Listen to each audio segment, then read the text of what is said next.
Sports, the early game with former Gamecock Preston Thorne, Elijah Campbell, and Jen Jensen on the Game Network, 107.5 Game app, and the Game TV radio on YouTube.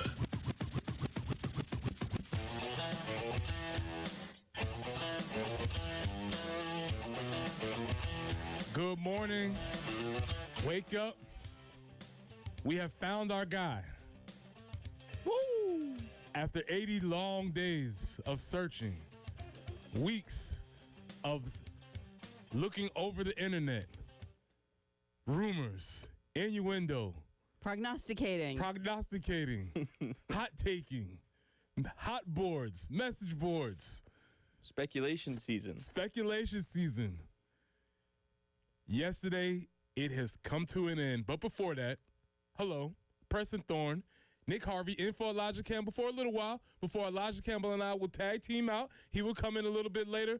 And today we have super producer Jen Jensen back on the boards. Welcome back, Jen. Thanks. You know, like I said earlier, I was in Myrtle Beach yesterday. Okay.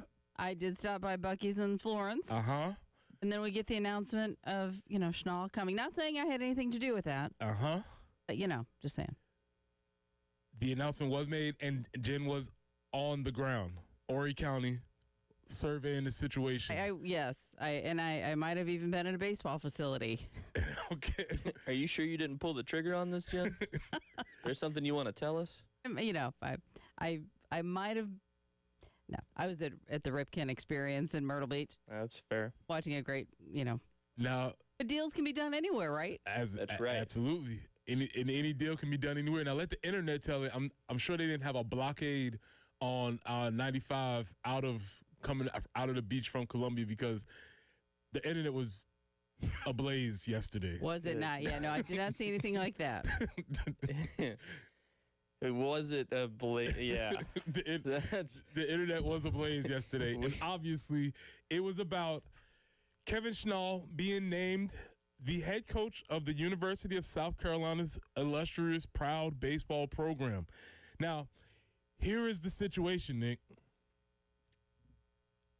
There's a good news, bad news situation to this. Which one would you like first? Give me the bad news first. The bad. I'm a bad news first person. Also, I feel like if you give me the bad news, the good news is gonna make me feel better. Well, because the good news, I'm actually a little bit opposite.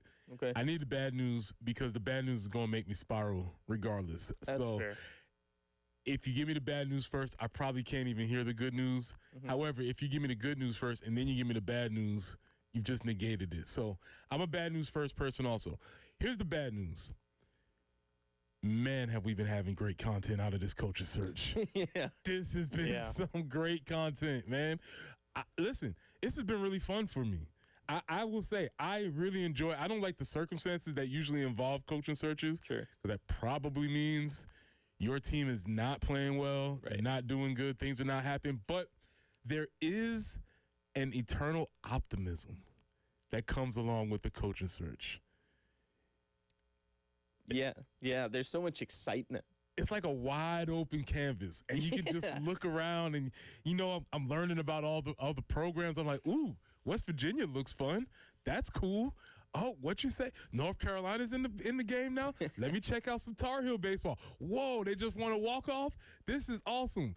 And so for the past, I don't know, not all 80 days, for about 30 days, I've been watching college baseball with a renewed vigor. It's been really fun. Yeah. And so that's the bad news because the coaching search is over. Right. The good news is I think we got the guy that we wanted the whole time. I would agree. Yeah. I mean, I think since day one, it has seemed the consensus is, all right, you got a guy 3 hours down the road at the beach who has obviously been with Coastal for a long, long time, but has proven himself to be, I think, eventually capable of being very successful in the SEC. Something, the early observations are we saw a little bit of struggle here and there on like Sundays and closing out series and Sunbelt play. This is SEC baseball you're stepping into. Mm-hmm. and it's going to matter so much more how many series you can win in the SEC. So I think that's going to be a big test coming into year one. However, the guy recruits like a madman, and I think that's going to play extremely beneficial to his first year. And I think, you know, you've had a rough 2 seasons in a row. So you have to set your expectation. Like, just because you got Kevin Schnall and you've seen him be immediately impactful as a head coach in 2 seasons with a small sample size. He did help recruit those teams. He was the recruiting coordinator for Gary Gilmore prior to his departure and his retirement from Coastal. So he had a heavy hand in who was playing for those teams. He takes his first-year team to the College World Series. He gets another one to the regionals this year. I think the biggest thing right now for me and setting the standard for Carolina fans in general is be realistic. Oh, okay. I like where you're starting with this. Don't expect a super regional. Don't expect to be hosting a regional. Like, yes, Kevin Schnall is the guy. I think he is a great option, and he's going to be a great head coach for a long time here in Columbia. That's the plan. That's the plan. I think it's going to be an adjustment. This is a guy who spent his whole career either in the Sun Belt or with UCF when they were a mid-major. So you have to know that this isn't someone who has experience in the SEC or in the ACC or any of the power conferences. I just want there to be kind of an adjustment period. Okay, we've gotten over the high of we got a new coach. He's the guy a lot of people wanted. He's not probably going to take us to the College World Series in year one. He's got some work to do first. See, Nick, and that's why I never want this coaching search to end, because I just want to ride the high. And then because then reality hits. Yeah, now we have to actually start dealing with reality and expectations. And never did I think I would be the one that decided to choose reality, but with what we experienced for the past 2 seasons, I feel like I had to say, all right, we got it. I'm so excited about this. This is going to be awesome. Hold on a minute. You know, maybe that's an indication of the actual faith in the hire, is that, because I think you said something that was very interesting. This time is a lot different than the last hire that the program made. So the last hire that the program made, everybody was like, what? they did what? Okay. Retread what? Yeah, everybody was like, all right, that seemed to come out of nowhere, and I don't know if nobody was necessarily on board with it. We had to be talked into it. Yeah. And we were like, okay. It was expressly stated. We haven't had a press conference yet with Kevin, but it was expressly stated with Paul Maneri, hey, this is not a rebuilding job. I'm going to be here for a short time, possibly hand it off to Monty Lee. This is a great program. And everybody was like, okay, I can buy that. That's something. If that's what we're selling, I'll buy it because I'm a fan. Trust the vision, trust the process, whatever cliche you want to go with. And it almost immediately started not working. Almost from the beginning was like, oh, this maybe not what we signed up for. And so when you say this idea like, hey, be realistic, there might be a longer term goal here. I think setting up the idea that Kevin is going to be the coach for a while, he's going to have to institute his brand of baseball, his program, all of those types of things. But I think the thing that we know that's a lot different, I would say even from the 2 previous hires, he understands baseball in this state, and he understands how important this job is. I don't think Paul Maneri took the job as seriously as he should have, whether that was because of the stage in his career he was in or the fact that he got a call late in the night from his friend and was like, hey, man, you want to take the job? He's like, I don't know. Yeah. You know what I'm saying? Yeah. And I also think Mark Kingston, my biggest complaint with Mark Kingston was he never quite got the gravity of this job. I think Mark was solid. Yeah. As a coach, but I never thought and this was just my opinion, you can offer your opinion, I just never thought he got the gravity of what this job meant here. I agree. I mean, I don't think he fit with the luster, if you will. Like, he never, I don't want to say rose to the expectation, but it was more like, I just don't think he was maybe prepared for what was expected when he came in. Because he would always make comments like, "We're doing good, right?" Yeah, exactly. And everybody's like, "Not enough. This no, isn't what we want. Yeah, no, Right. and he was very much a numbers analytics guy, and Yeah. on paper maybe things look good, but you've got a whole heartbeat of a fan base. I love that phrase. Yeah, and I don't think he ever necessarily connected to the heartbeat of the fan. That's a great phrasing, Jen.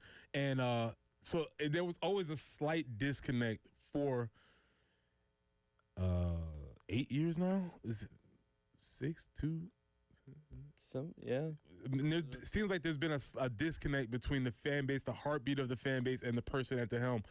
And I do think that this hire is a great step in the right direction of merging those two things. I agree. Yeah, I mean, I think you've got a guy in Kevin Schnall who is very, very passionate about his job. He's very, very passionate about his players. We've seen that time and time again. And when he speaks, like, I've talked a bit before during football season on here about Chinnis Berry and how Chinnis Berry can get you ready to run through a brick wall. really And I'm not making a direct comparison. I don't think it's a bad one. But I think it's, in a way, Kevin Schnall is a little more soft-spoken than Chinnis Berry. But at the same time, like, I mean, and this is coming from somebody who sees him on TV a lot, working for WIS and doing Palmetto Sports Daily, the show that we do. You see the way he delivers, and, like, he, is very fist on the table while he's talking, and it's like, I don't think I want to stand in the way of this guy. Mm-hmm. I'm not in the mood to try to pick a fight with Kevin Schnall. This guy means business, and I think that comes from the perspective of how he approaches his job and knowing that he is going to expect the best out of you because he brought you to where he's coaching for a reason. But also, if a call doesn't go his way and it's that big of a deal that it genuinely changed the outcome of a game, he's going to let you know exactly how he feels while touting what his team did right. Like, he's a very, I think, for the most part, a pretty even-tempered guy. Now, he's any college baseball coach. You have a bad game or the umpires give you a bad call and you don't like it, you're going to go out there and give them a piece of your mind, and you might say a little bit more when you get into the post-game press conference. But, I would rather have that. After the past 2 years, Thank you. I want emotion. I want somebody who says, hey, I didn't like this call. I thought we played great today. I thought there were a lot of really good things we did. This is ridiculous. It needs to be addressed. And then you get slapped on the wrist and you get a fine. Hey, guess what? You're about to make over $1 million. I think it'll be fine. Mm-hmm. It'll be fine if you get fined. Yeah, I think the contrast between the previous head coach Paul Maneri and his level of buy-in and his level of energy and enthusiasm towards the job will be, obviously, that's going to be a marked difference. But to the point about Kevin, I don't know Kevin. Seen him on TV. We've had him on the show maybe once or twice. I will say this. He is straight down the line, right? He is a guy who is very passionate about his job. He's very passionate about his opportunities. And he's not very much with the funny business. No. And I think his teams are going to adapt that type of attitude. His teams are going to be very workmanlike, very detail-oriented, and they're actually going to be an identity that flows from the top of the program, from him setting that standard through the rest of them. So there will be something that I believe we as fans can look to and say, oh, that is the shaping of this team. Yeah, well, and two, I just have some people who said, well, through 2 seasons, he took him to the College World Series, but season 2 they didn't make it out of the regional. Okay, they were a banged up team this year. I think that has to be remembered. They went through a lot of injuries, and you can have your doubts or whatever, but also I think I don't think you can deny the fact that when the rumors started that he was the front runner, there may have been a little bit of an underlying, hey man, is he gonna be here next year? And that's something I always think about because coming up next, we lost a lot of players, but magically a lot of players have jumped into the portal for the Gamecocks, and we'll talk about who exactly that is when we get back. Wow, what a play. The Game Network. Columbia, Charleston, Florence, and Myrtle Beach. Powered by Integrated Media, The Game TV. Sponsored by Shepherd's Glass. For auto, home, and commercial glass. ShepherdsGlass.com. In Chapin and West Columbia, The Game TV. Sponsored by Shepherd's Glass. Shepherd's Glass. Broadcasting live from the Herndon Chevrolet studio. Herndon Chevrolet is your hometown dealer. Stop by today or shop online 24/7 at HerndonChevy.com. Present here for Dr. Dan Baltnight and the Men's Clinic. Dr. Dan Baltnight is a respected local physician, and if you are feeling any sort of haze, maybe you've been working out, not getting the results that you used to, or maybe you're just not generally feeling like yourself, Dr. Dan Baltnight can help you. And the way he can help you, he'll start off with giving you a free initial consultation. That's right, free initial consultation. Come in, get your T levels checked. When you come into the Men's Clinic, you'll find an absolutely non-threatening environment that is comfortable, where your concerns will be heard by a human being. You won't have to type your name and your information into some portal that sends you information back from some chat bot somewhere out in Etherland. An actual human being will talk to you and give you a diagnosis and help you try and figure out what's going on with you. So don't wait. Call them at 803-875-MENS. That's 803-875-MENS. Or you can visit them online at mensclinicsc.com.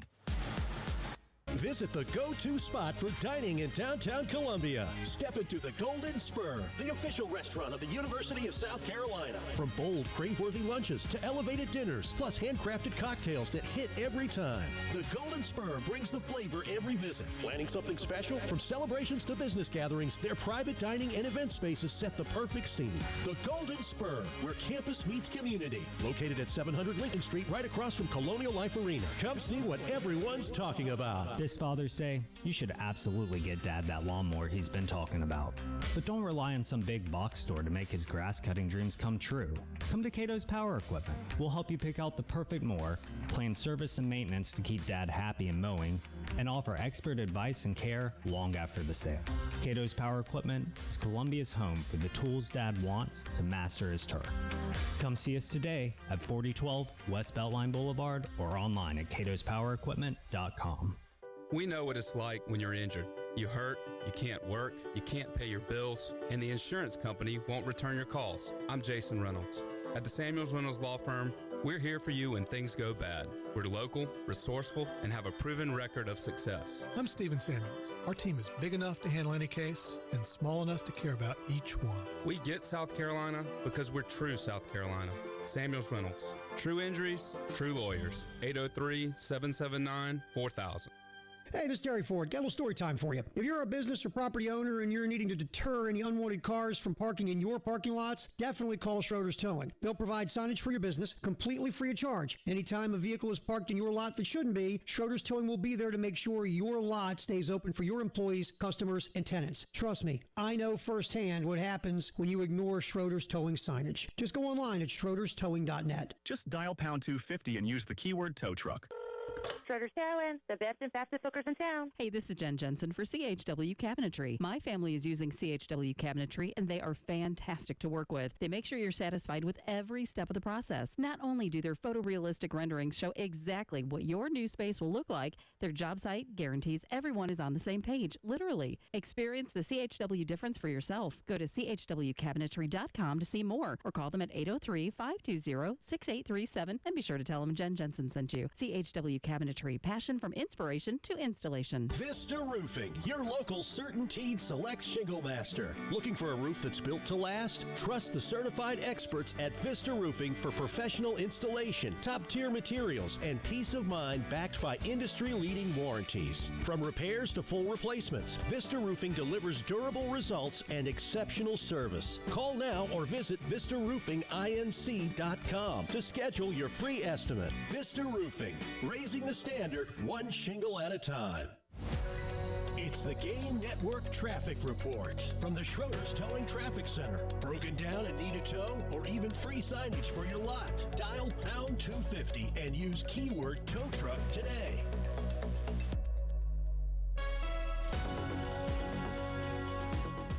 Luff Road at Pineview Drive. We have a report of an accident there early this morning. 92, the high we're looking for today with a few clouds, and then it's going to warm up the rest of the week. 96 tomorrow, potentially 99 on Friday. Right now, it's 72 on 107.5 The Game.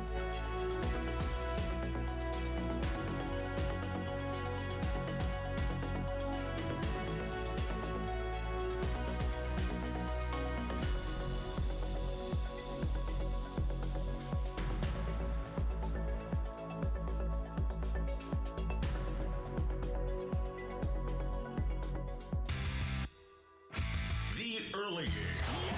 With former Gamecock Preston Thorne, Elijah Campbell, and Jen Jensen. On the Game Network, 107.5 Game app, and the Game TV radio on YouTube.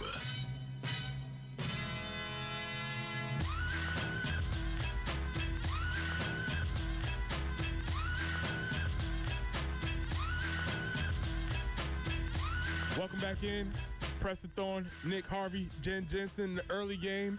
And in case you're just joining us, and maybe you listened to the whole show yesterday, and you're wondering if it happened, is it gonna happen? Yes, it did. I got a text from Nick Harvey at 9:35. I had just gotten because I had to work yesterday. We had elections and everything, so I was like, all right, I'm gonna go home. I'm gonna take a nap.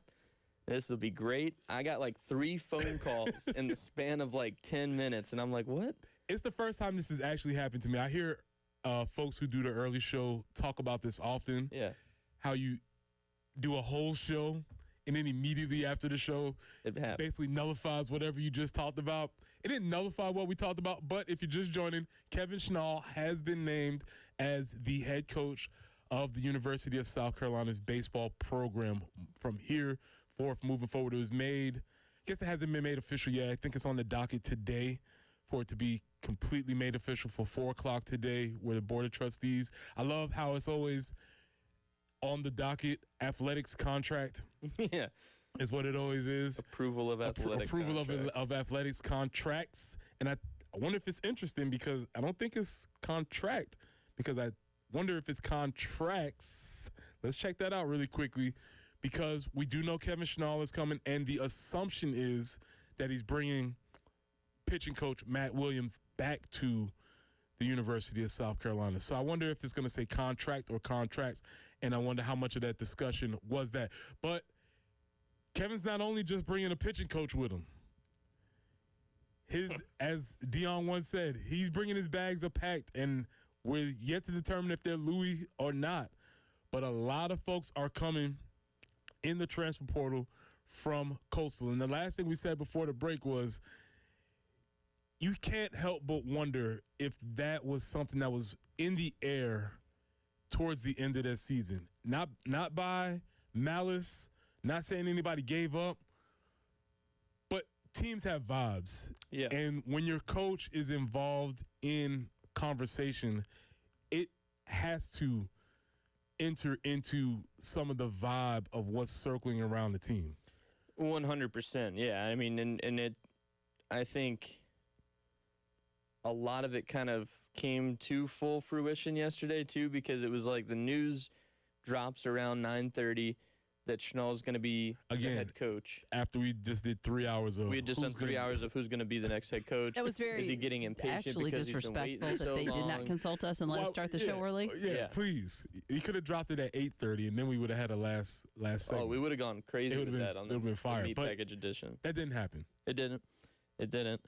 But no, I mean, it's tough to say because I've never been in a locker room where the murmurs have started. I've been in a locker room where right after the season's over, you hear, hey, there's something's going on, and you're waiting to hear what's going to happen, and then something does happen, and then you get the story a little bit later. But I've never been in a locker room where actively during your season, hey, all of these rumors are going crazy that your head coach might not even be there come into the season. And how does that affect the way that you're playing for a team that might not have the guy who's leading them when you're done. Right. And as I said yesterday, I think Kevin did an excellent job of answering the questions. I agree. He acknowledged that there had been contact between his agents and the University of South Carolina, but he completely reiterated, and I'm sure he said the same things to this team. I'm the coach of this team now here. But you hear that, and then you go to the internet, and I'm sure your algorithm's sending you all of this stuff about Kevin Schnall, and Gamecock Lifer 345 has a Instagram graphic with CGI Kevin Schnall and Gamecock uniforms and stuff. And if you're 19 or 40 or 50 on the internet, you're like, hey man, this is happening. And it's really difficult, I think, to ask it. And this is not unique to young people. This is anybody, anywhere there's a transition that might be happening in your office. You hear about a new person coming in, or maybe the old person's leaving, or you see all of a sudden your boss has his door closed a lot. Whatever the case is, this happens. Right. And so it's really interesting that this was happening. But regardless, the portal is open, and the portal seems to have taken a direct route from I-20. You go straight 20, you go to Buc-ee's, and you make a right, and then you go to Conway. And that portal route has come very, very strongly from Conway to Columbia. Yeah, I mean, and I think the biggest one first and foremost, because we saw several names immediately, or well, I don't want to say immediately, but within a couple hours of the news coming out yesterday, you immediately see, okay, when's it going to start? Mm-hmm. That's the first next question is, all right, we got him. What coaches is he bringing with him? What players are coming with him? We assume he's bringing Matt Williams. We assume Matt Williams is on the way. I was trying to find the agenda. I couldn't find it. But all of a sudden, what was it? I think 4 or 5 different names enter the portal. They all have do not contact tags. Yes. And, like, the funny thing about this whole thing, because and I want to get to a specific player in a second, but the funny thing about this whole thing is the amount of people that are like, he could have left and not poached half the players on the team and everything. He can't make them stay or not enter the transfer portal. That's the player's decision. He might say, there's no telling what kind of contact he's had with the team. They did all their exit interviews, from what it sounds like.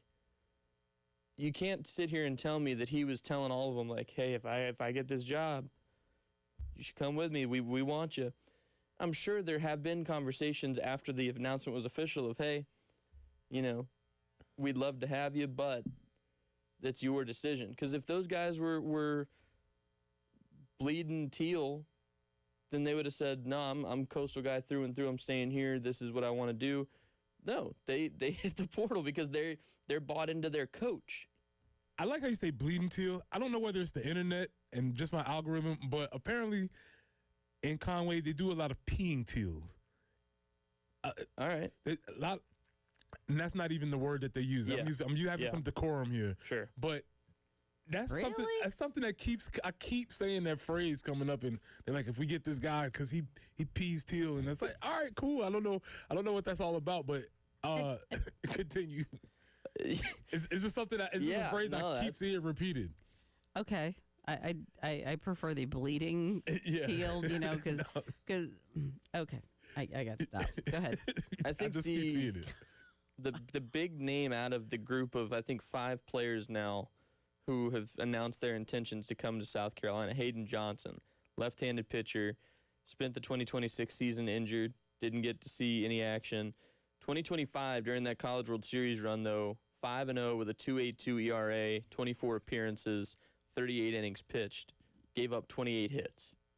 I mean, that's a pretty good mark and a good pitcher who I know Coastal was not happy to not have last season. So he's the first big name, I think, to look at. There's also, I know there was a River Bluff graduate whose dad was a quarterback and baseball player at South Carolina back in, I think, the 80s. I believe that's Walker Mitchell. Yeah. So, I mean, they've got some names and immediately where you're, there's some excitement around some of these guys. How they translate their play to SEC baseball, I don't know. But going back, again, the Coastal fans, and don't get me wrong, I have nothing against Coastal Carolina. I enjoyed it when they were really good at football. I was pulling for them just as hard as anybody else in the state when they were in the College World Series last year.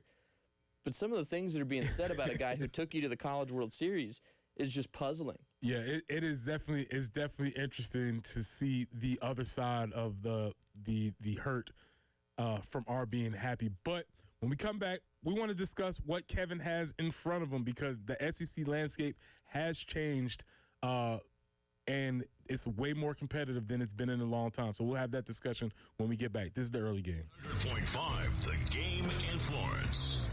We have a new way for you to call the AAA Heating and Air phone lines. Just dial pound 250, and when prompted, punch in the keywords, the game. And that's it. Again, pound 250 with the keywords, the game. Sponsored by RockAuto.com. Ooh, bent tie rod. What are you going to do? I'm way ahead of you. I'll be on RockAuto.com before you can even finish this commercial. He's right. RockAuto.com. Parts when you need them. All the parts your car will ever need. Rock Auto. For a limited time only, new iMart Express customers enjoy 40% off your first purchase during our Inflation Buster sales event. With eye exams available and free same-day speed, you'll get your glasses in a blink, so you never miss a moment. Shop the sale today and get 40% off for all first-timers. It's one more way we're taking care of our customers with inflation-proof pricing. iMart Express. Get glasses. Go see. This is Larry Leitner, owner and founder of Midstate Roofing, and for nearly 30 years, we've continued to be the proven leader in the roofing and waterproofing industry. Midstate Roofing's proven history is your assurance that our professionals at Midstate Roofing will provide the proper advice, service, and results to the needs of your facility in a manner both safe and pleasing to your operation. From high-rise to hospitals, manufacturing to industrial, Midstate Roofing designs and installs bonded systems with a protective guarantee that will keep your operation dry and running long into the future. 24 hours a day, 7 days a week. And this is Blake Leitner, reminding you to protect that roof with a maintenance contract. Call me today at 803-356-1919 or online at midstateroofing.com. That's midstateroofing.com. You'll speak to an on-call technician after hours or a Midstate Roofing staff member during hours at 803-356-1919 or online at midstateroofing.com. And as always, tell them Midstate Twins. If you have a leak, let Midstate Roofing take a peek. Hey guys, Wes Mitchell from Gamecock Central here to make sure your business and property parking lots are kept available from any unwanted cars taking up your spots with Schroeder's Towing. For instance, you're coming in hot to the game studios for your show and you park next door in an unauthorized lot with signage that was provided for free from Schroeder's Towing. Next thing you know, the show is in the books and your car is out of the lot. It really is that simple. That's a true story. Call Schroeder's today and keep those unwanted cars out of your lots. Online at schroederstowing.net. Just dial pound 250 and use the keyword tow truck. Schroeder's Towing, the best and fastest hookers in town. At AAA Heating and Air, home comfort is their top priority. Call today to schedule a seasonal maintenance appointment. Let AAA Heating and Air qualified technicians put your mind at ease with a thorough inspection and cleaning of your heating and cooling system. Join their popular AAA Comfort Club to take advantage of extras like flexible visits, added discounts, and priority scheduling. Visit callAAAtoday.com to schedule an appointment. Tell them Preston on the game sent you. AAA Air when you need us. AAA Heating and Air. It's the Hendrick Chevrolet Countdown to Kickoff. 87 days away. Hendrick. Why shop for a Chevy or GMC the way you always have? Shop the nation's #1 dealer group, Hendrick Chevrolet and Hendrick GMC. Buy now, but make no payments for 3 months. Experience the Hendrick difference. With approved credit, see dealer for details. DraftKings Sports is live in all 50 states. Yes, that means you, South Carolina. The whole world is watching one tournament right now. Group stage chaos, knockout drama, stoppage time heartbreak. The DraftKings Sports app is now live in South Carolina, so whether you're catching the early kickoff before work or the late match at the bar, you're in on every minute, every match, every moment, all in one app. Right here in South Carolina, the world's biggest stage is in the palm of your hand. New DraftKings customers sign up with the code 1075TheGame, spend $5 to get $200 in total rewards.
Still working that earlier slowdown, Bluff Road at Pineview Drive.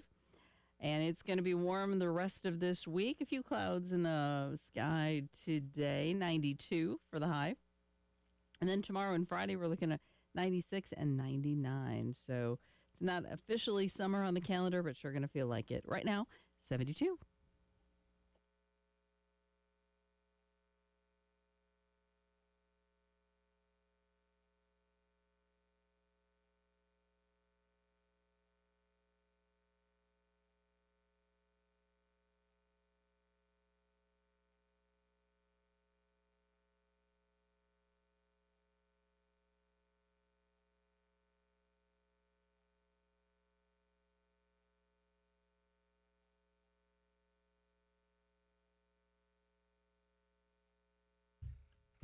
Welcome back into the early game. Preston Thorne, Nick Harvey, Jen Jensen. Elijah and I will be tag teaming out here shortly. But for now, we have a coach. After 80 long days, the coaching search ended very inconveniently right after we got off the air yesterday. Apparently, it was reported. We saw several reports. I believe JC had it in like the 9 o'clock-ish hour. Nick texted me around 9:45 yesterday. So, yes, we appreciate you listening, and yes, you did listen to us for 3 hours prognosticate about the what-ifs, the possibilities. But I did state yesterday, I said one of the things that we know about these processes is that we're never fully, there's an information lag always, and we're never actually sure of what stage of the process any of these conversations are in. So ultimately, when we're talking about it here on the radio, we're probably a couple steps removed, especially since I am not an insider. Right. So we're a couple steps removed, so we're only reporting. But also, these conversations have to be happening. And we talked about it just now off air. If this got announced on Tuesday, I imagine Monday was a marathon negotiating session. Sunday, probably the weekend, was a lot of conversation between these two parties. Without a doubt. I mean, it's I hate to think how long, if they weren't in person, how long the phone call record looks. Oh, Lord. And between agents even worse if it was on Zoom. And administration. That's... I'm thinking they didn't have a free account where you get shut off at, 29 minutes or something on Zoom? We got to stop after 30 minutes. Exactly. Hey, we got to hurry this up. Let me send you a new link. Not that I've ever done that before. Just give me a few minutes. I'll get you a new link, and we'll keep this thing going. Wait, hold that thought. What you say? You break it up. What you say? How much money did you want? But, I mean, truly, I do think, this was a weekend-long affair. Yeah, sure. There was a deep, late Monday night, probably. Okay, the final touches are on this. Can you look at it one more time? Well, hold on a minute. You said we were going to do this. And then it's back and forth. And finally, the two sides say, hey, this is what we wanted. And are you willing to say yes? Yeah, we're willing to say yes at this. Now, there was a lot of information that apparently Kevin was the leader in the clubhouse, the proverbial clubhouse, the whole time. But it was a nationwide search. Mm-hmm. And all reports state that a lot of these people that we talked about, Steve Sabins, Dan Fitzgerald, Scott Forbes at the end, there was legitimate heat from these conversations. So it wasn't as if these things were not happening, but it was a coaching search. And the thing that I approve of is that there was not necessarily a rush to make a decision, right? Be thorough, talk to everybody that you need to talk to, go through the whole process. There wasn't necessarily a rush, especially if you know, and this is maybe a counter argument to the idea like the portal's opening. If you're getting a sitting head coach, there's a very good chance that he's bringing some of that portal juice with him from wherever he's coming from. Right. And so I'm not sure if that concept of we got to get in the portal now because we're going to be losing players. I don't know how important that necessarily is in today if you're bringing a sitting head coach, because they will probably be bringing some of that Louis luggage with them, as Dion said. Well, and it makes you wonder, too, I mean, some of these guys that have entered the portal who maybe didn't have an inclination as to who it was going to be, do they now explore the idea of coming back? I mean, Will Craddock is a name that immediately comes into my brain when I think about Gamecocks in the transfer portal. Is one that you, I think, immediately, if you're Kevin Schnall, say, hey, we're here. Are you interested in staying around? This is my mission. Here's what I think we can do with you. Because, I mean, Schnall is like his coaching style, from everything I've read over the past 24 hours and what I've seen in general, is he's very much I mean, the term has become Schnall ball, but it's a lot of small ball. Like they're bunting, they're base running ferociously. I think somebody had described it as like ants in your shoes type baseball. That makes me excited. It is, yeah. And it's, it might not be that you're seeing a bunch of dudes hitting 394, out into the parking lot or whatever, but if you're winning baseball games, I don't care. That's what the consensus is. If they're playing good baseball, they're playing a good, because like that's the one thing I've noticed through 2 years of him as the head coach in Conway is defensively, for the most part, they've got a lot of buy-in. Like those guys play hard on the diamond when they're out on the field. So I think you kind of have a little bit of an expectation as to what you're going to see out of a Kevin Schnall team, and you've got a great sample size because he took them all the way to Omaha last year and got him back into a regional again this season. Yeah, Elijah had spoken to one of the former players yesterday afternoon when he was in for Jay, and it was very interesting to hear the small ball situation and what they worked on, and the kind of locker room he has, and just they'll lay down for him. They really feel like, and I don't mean that in a bad way, but they're like really good. They love his approach to coaching, and it made you feel even better about the hire, hearing one of his former players who played last year. I think we have one of these clips. I believe it might be clip 7 from today. We can hear from Wells Sykes. Let's hear that now. Let's hear about, and this is Wells Sykes, a former player, talking about the buy-in that the players get from Kevin Schnall. Right, and yeah, it's funny you say that. I mean, it's crazy to think that within a week of my time at Coastal, I was already completely bought in, and by 100%, I mean, he gives his all to the players and to the rest of his staff and the community and the university every day. And I think that's why it's so easy for everybody to, not only love him as a person, as a coach, but to trust him with what he's preaching to the team. And, I mean, like I said, when I joined the team in 2025 at Coastal, it was an automatic decision for me that I really liked his mentality. I liked his attitude. I liked the way he coached. And, it was just so easy for me to buy into his system. And I think that's why, this is going to be such a good hire for the Cox, is that he's going to be able to come in there with a whole new squad and be able to get the entire program to follow his lead. And that's why I believe he has so much success, and definitely why, I say he gives that 100% mentality and attitude on a day-to-day basis. I always take a former player's endorsement very seriously, especially if they're willing to step up and say those things, and especially if it's a recent player, because that's not always the case, and it does not have to be the case. So that's something that is going to be something to keep an eye on when you think about the players that are involved, and that also gives you an idea about how the players feel about him. Those players are willing to get into the portal and follow him to the next destination.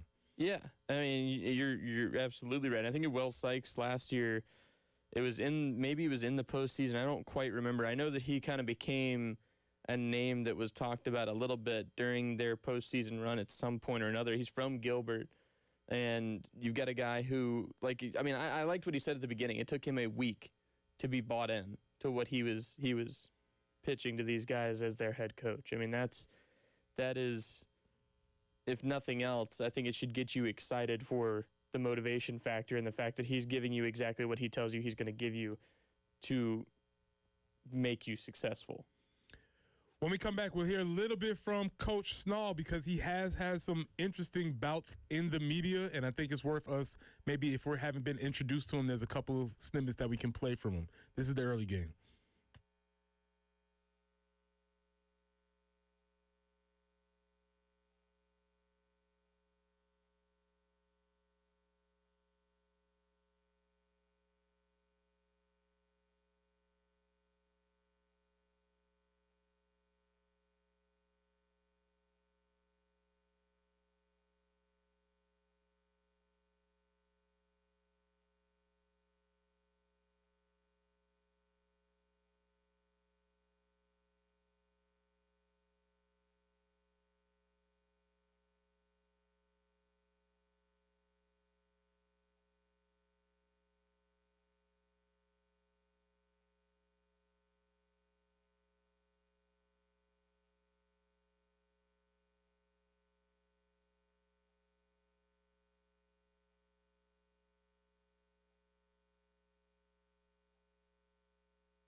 Welcome back into the early game. Preston Thorne, Nick Harvey, Jen Jensen, and the coaching search is complete. Kevin Schnall named as the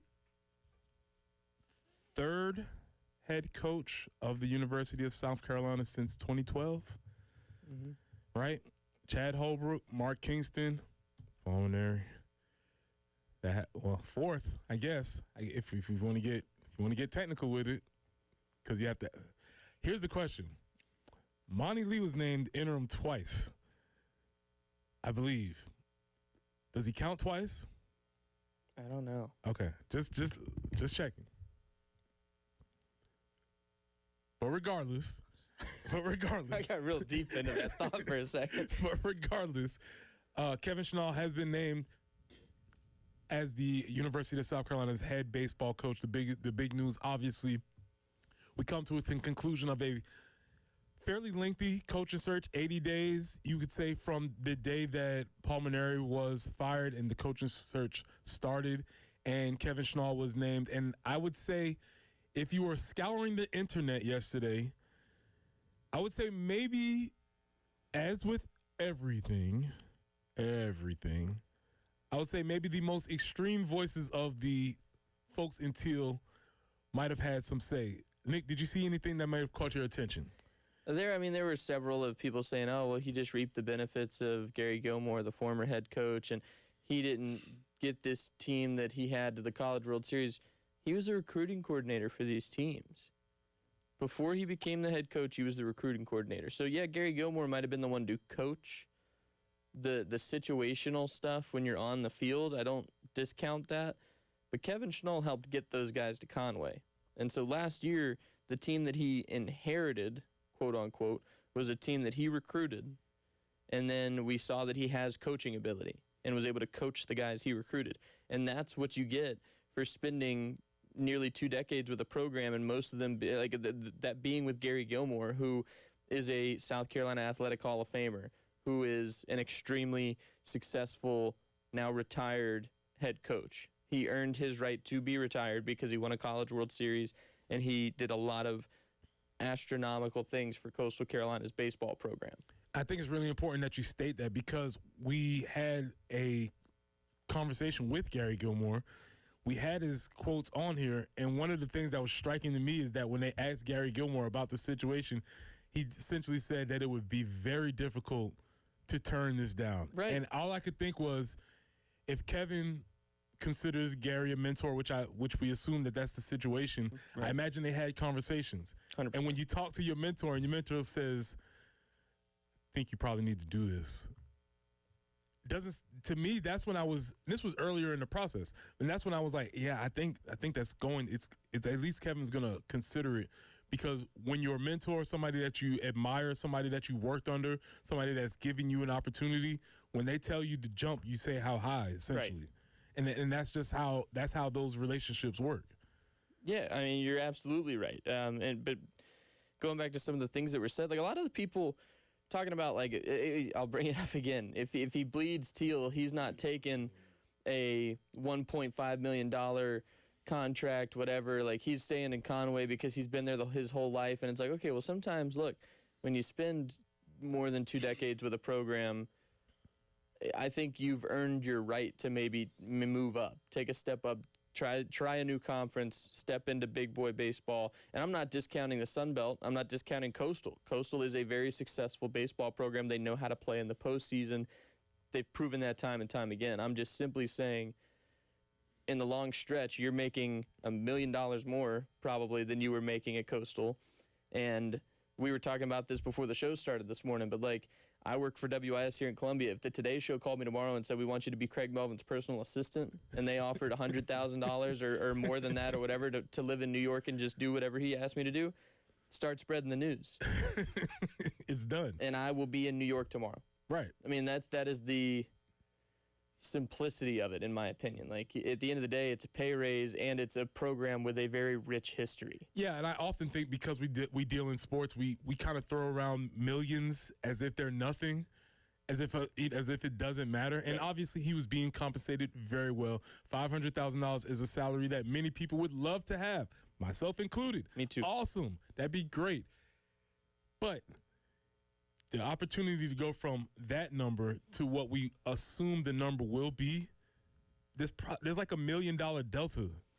And that opportunity does not come around every year, doesn't come around often, and you'd have to love a place a whole lot. Yeah. To not have to take that into consideration.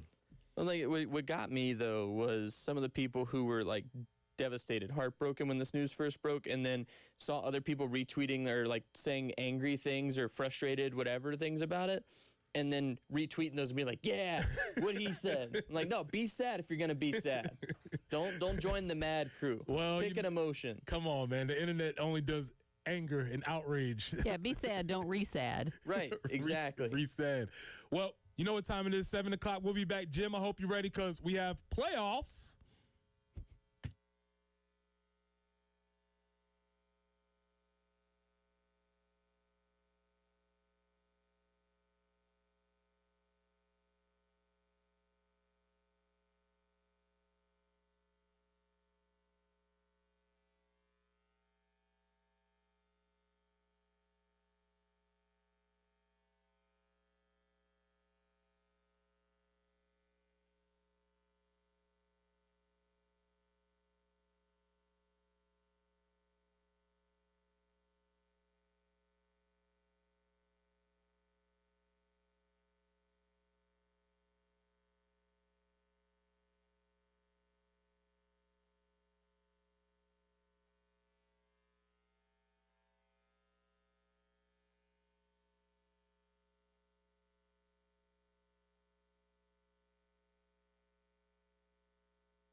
Earlier accidents have been cleared, so that is really good news. And the weather, well, if you like it hot, then you'll like the forecast. It's going to be 92 today, 96 tomorrow, 99 on Friday. So we're going to stay in the 90s, in fact, through the weekend as well as we inch closer to the official first day of summer. Right now, it is 73.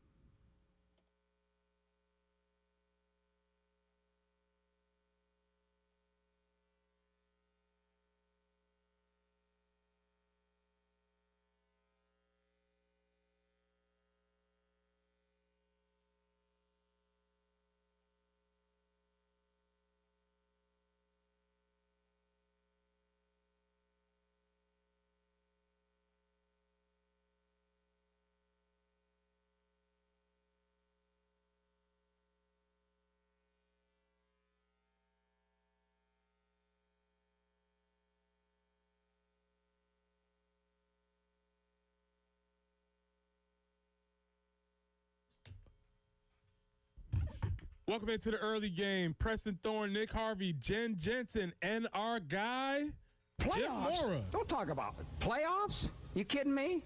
Playoffs? I just hope we can win a game. And that was the hope of the Hurricane fans all over the Carolinas. Maybe from the conversation that I've had with you, maybe all over Hockey Nation. A good chance. A good chance that the more Hockey Nation is supporting the Canes than the other dudes, because you provided a very convincing argument as to why. Elijah had already said that we don't like the head coach, so I was on board with that.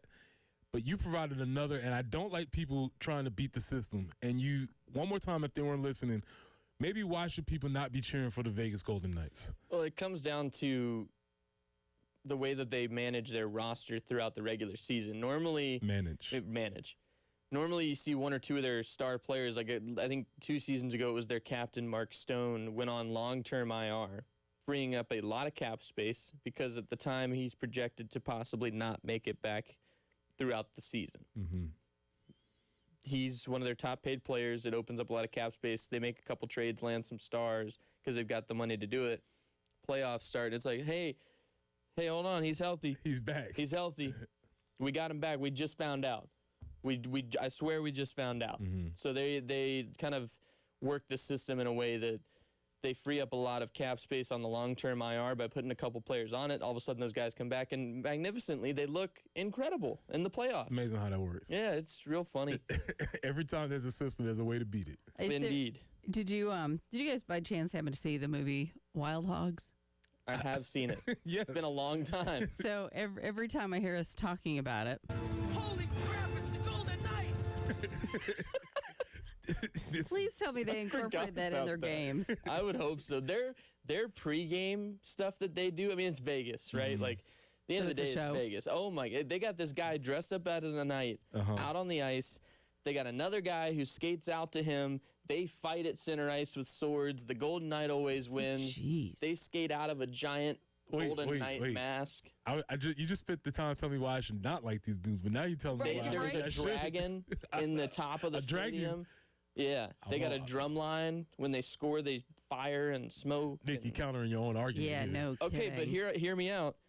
And I'm not, there's this no endorsement to the Hurricanes. I'm not a Hurricanes fan. I'm a New York Rangers fan. Mm-hmm. I'm in the same division as the Canes, and for years there's been a lot of good back and forth battles between those two teams. But the Canes have not let the years change the way they do things. They still come out to the ice to rock you like a hurricane. Okay. Nice. They have someone. There's been a on social media.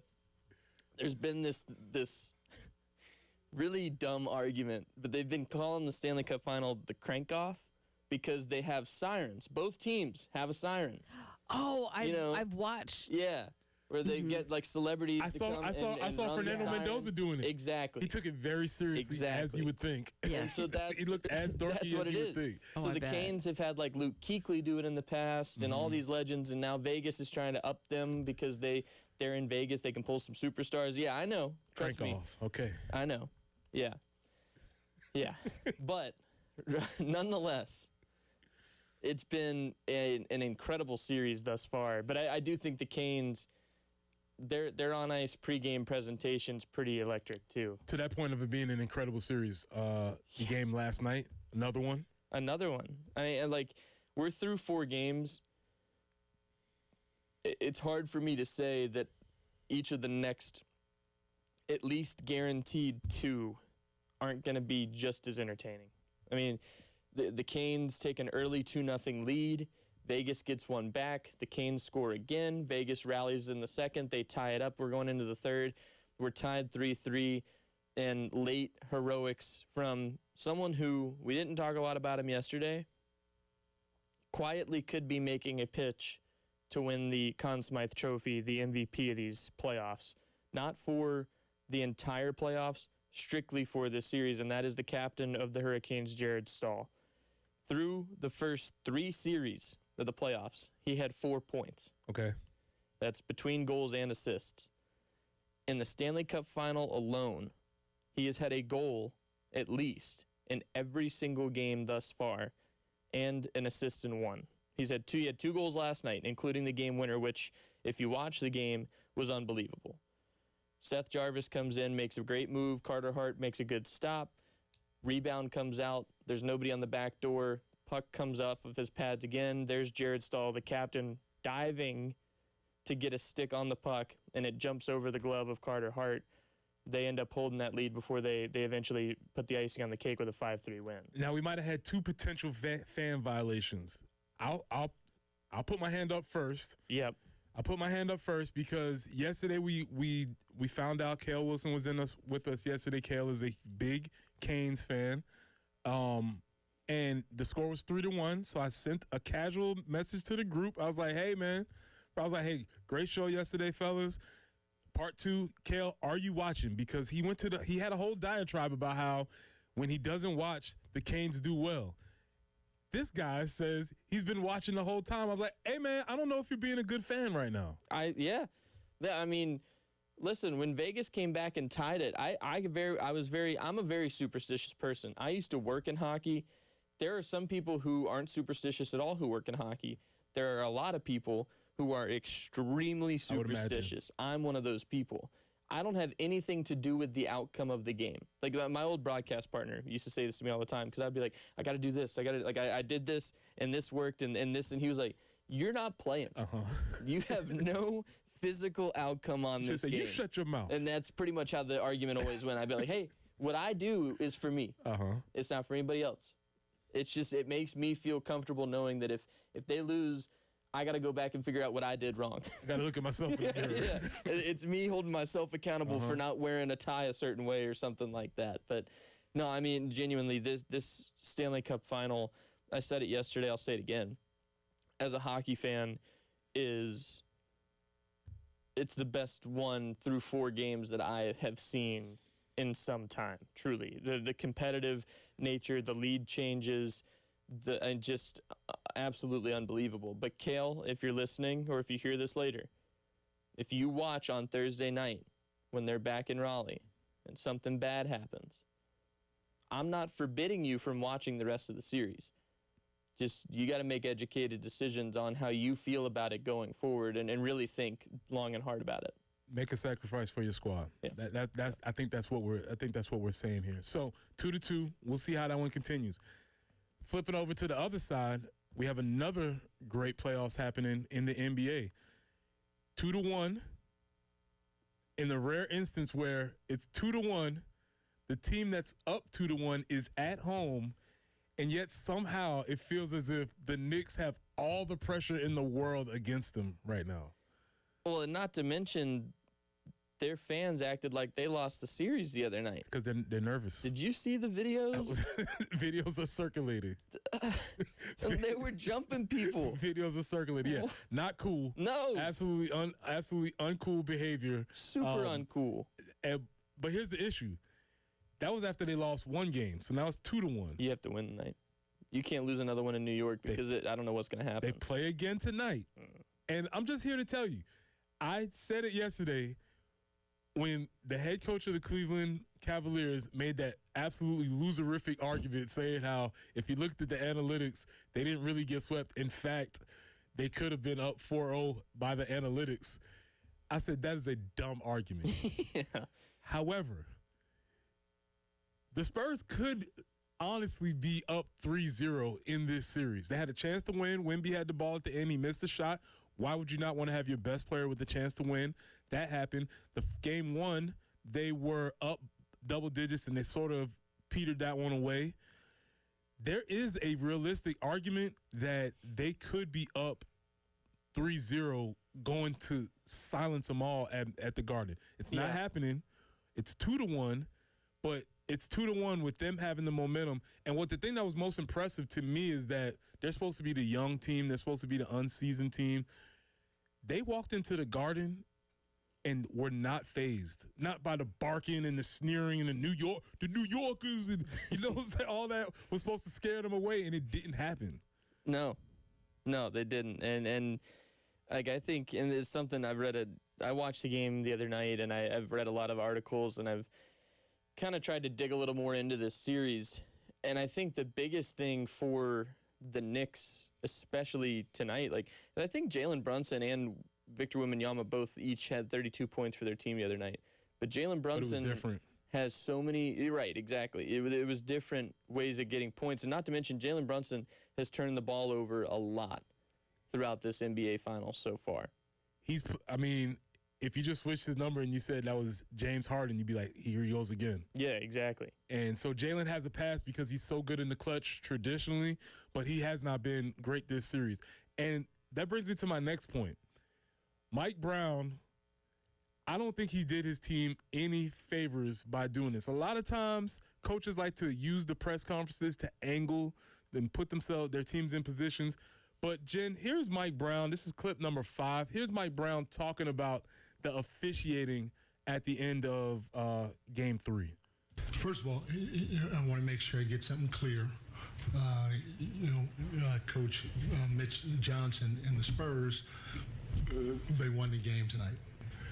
But I will say this, I never thought I'd be in the NBA Finals and see a team get 24 free throw attempts in the second half to another team's 8.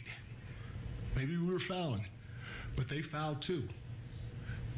Cat gets the ball off a loose ball rebound, and he shoots it, and he gets whacked across the arm, and they hit the ball, and it goes out of bounds on the baseline. There's no foul. There were opportunities for fouls to be called. Mike, that's what we like to call loser language, man. I understand you have a gripe. I don't know if there's not a better venue, because all it sounds like when you're doing that, when your team doesn't perform, it sounds like you're making an excuse for your lack of performance. If you are looking at possibly missing the playoffs in the regular season and you lose a game and it comes down to an officiating decision that's made late and you're upset, by all means. You've gotten your team to the NBA Finals. You lost a pretty dang close Game 3 at home. Do I think that the officiating was perfect? No. Of course not. But if I'm a head coach, I'm not going into that post-game press conference and complaining about the officiating when I've got a team full of guys who think, hey, maybe I think that the standard maybe needs to be more, we've got to play cleaner basketball. Absolutely. We turned the ball over a lot throughout this game. We made some really stupid mistakes. Let's correct it, come out better. Let's not blame the officials, because you're going into Game 4, and now you got guys in the locker room who might have the mindset of, well, maybe they're going to give us some calls tonight. Maybe we deserve to have penalties called. Like, no, you can't have that mindset going into this crucial of a game. You got a chance to take a 3-1 lead at home. The last thing you need to be worried about is trying to draw fouls on every single play because you think they might give you a couple more because your coach complained about it. Like, that's not how you win games. Like, if nothing else, it's going to make people laugh at you. I just don't feel like that was the time to hit that button. It's not. It's not. Maybe no. You lose Game 7 and it comes down to something? Sure. I would say even if you lose tonight, if tonight was the situation and you tie it up and it's been a 2-game discrepancy, maybe now you make the mention. But I also just don't think Mike Brown has the juice to be able to do that. Phil Jackson used to kind of do those things. Sure. And some of these veteran coaches I just don't know if Mike Brown has and he should, because he's been around a long time. Maybe if Pop does this, we see it in a whole nother light. Absolutely. Right? It's like, look at that guy. He's playing the media. But I don't know. I just don't know if Mike Brown has the juice to be able to do that. We'll see how it turns out. It's 2-1. Knicks fans, you better get this one. I don't know how this works where you're 2-1 at home. You should have all the advantages in the world. But watch out, because if you don't get this one, as Elijah Campbell said, this might be nervous. You didn't want them to get that one that they got. They went in the Garden, punched you in the mouth, took your pizza, took your hot dogs and your soft pretzels, put mustard on them, did everything that they wanted to do in New York City. I'm curious just to see how this goes. That being said, there was a baseball coach named, and today for our morning meeting, we'll get into one of the more infamous episodes of the short career of head coach Kevin Schnall. This is the early game.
Trenham Road between Decker Boulevard and Oak Crest Road. We do have a report of an accident there that's getting cleaned up. So be mindful of that and maybe allow a few extra minutes to pass through that area. Weather-wise, yep, it's going to feel a little bit more like summer. 92 today, 96 tomorrow, 99 on Friday. Right now, a few clouds. It is 73 on 107.5. The Game.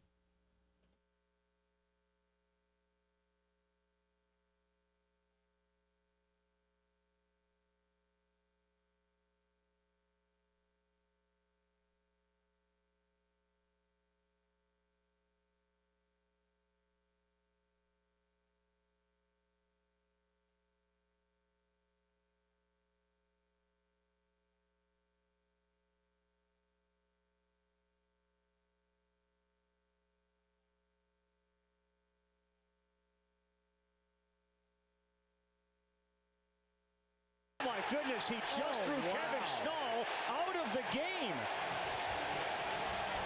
Wow. In the bottom of the first inning, the home plate umpire throws Kevin Schnall out of this game, and down goes an umpire who had come in to get in the middle of things.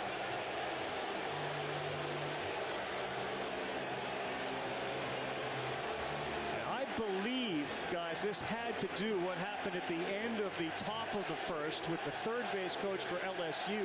This seemed to stem from the first base coach.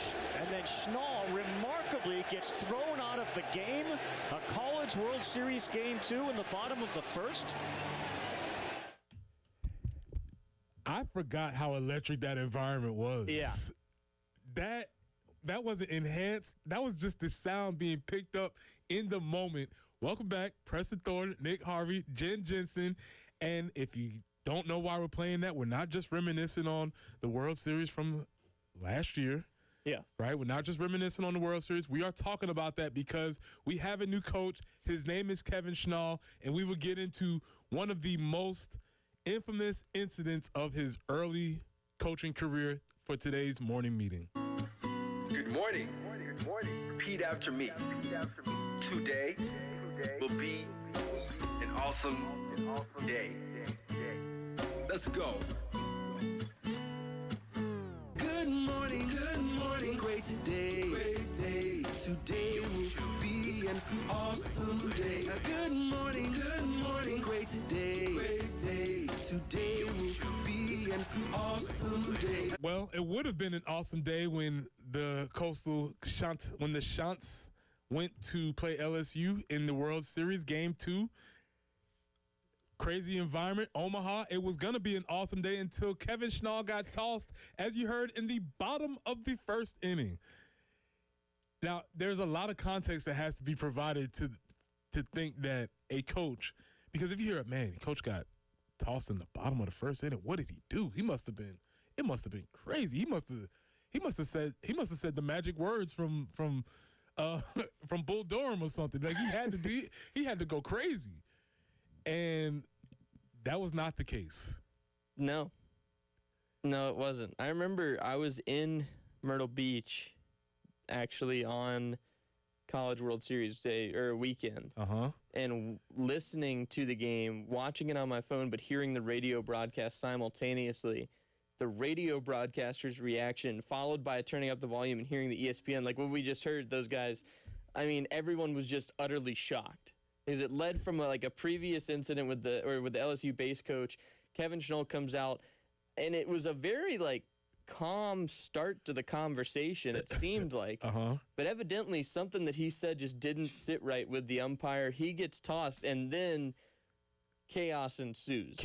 Well, the chaos ensues because in a very Keystone Cop-like moment, the other umpire comes in from the other side, right, I guess to protect his umpire. He falls over on his back, and when he falls over on his back, he gets embarrassed. He tosses out the assistant coach from Coastal. So all of this stuff is happening. It is a very wild scenario, but it's hard not to think about the idea that this was in the bottom of the first inning in the biggest game of everybody involved's career. Yeah. And we can prognosticate about the umpire and what he should or should not have done. But let's hear from Kevin at the time. This will be clip 1, Jen. Let's hear from what Kevin had to say at the time about this incident. The NCAA, that's 4 letters. That's nothing more.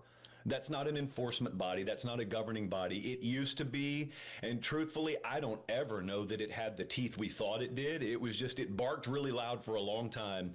And so schools were scared and got in line, and they were complicit. That wasn't it, Kevin. We're still trying to get used to your voice. You're new around here, so we don't know when you're speaking up. This would be Kevin right here. There's 25,000 people there, and I vaguely hear a warning issued. As the head coach, I was assistant for 24 years, and as an assistant, you're almost treated like a second level citizen, and you can't say a word. Now, as a head coach, I think it is your right to get an explanation of why we got warned. And I'm 48 years old. I shouldn't get shooed by another grown man. Right, so when I come out to ask what the warning is, a grown man shooed me. So at that point, I can now hear him say, it was a warning issued for arguing balls and strikes. And at that point, I said, because you missed 3. At that point, ejected. If that warrants an ejection, I'm the first one to stand here like a man and apologize. 2 words that define our program are own it. And what does that mean is you have to own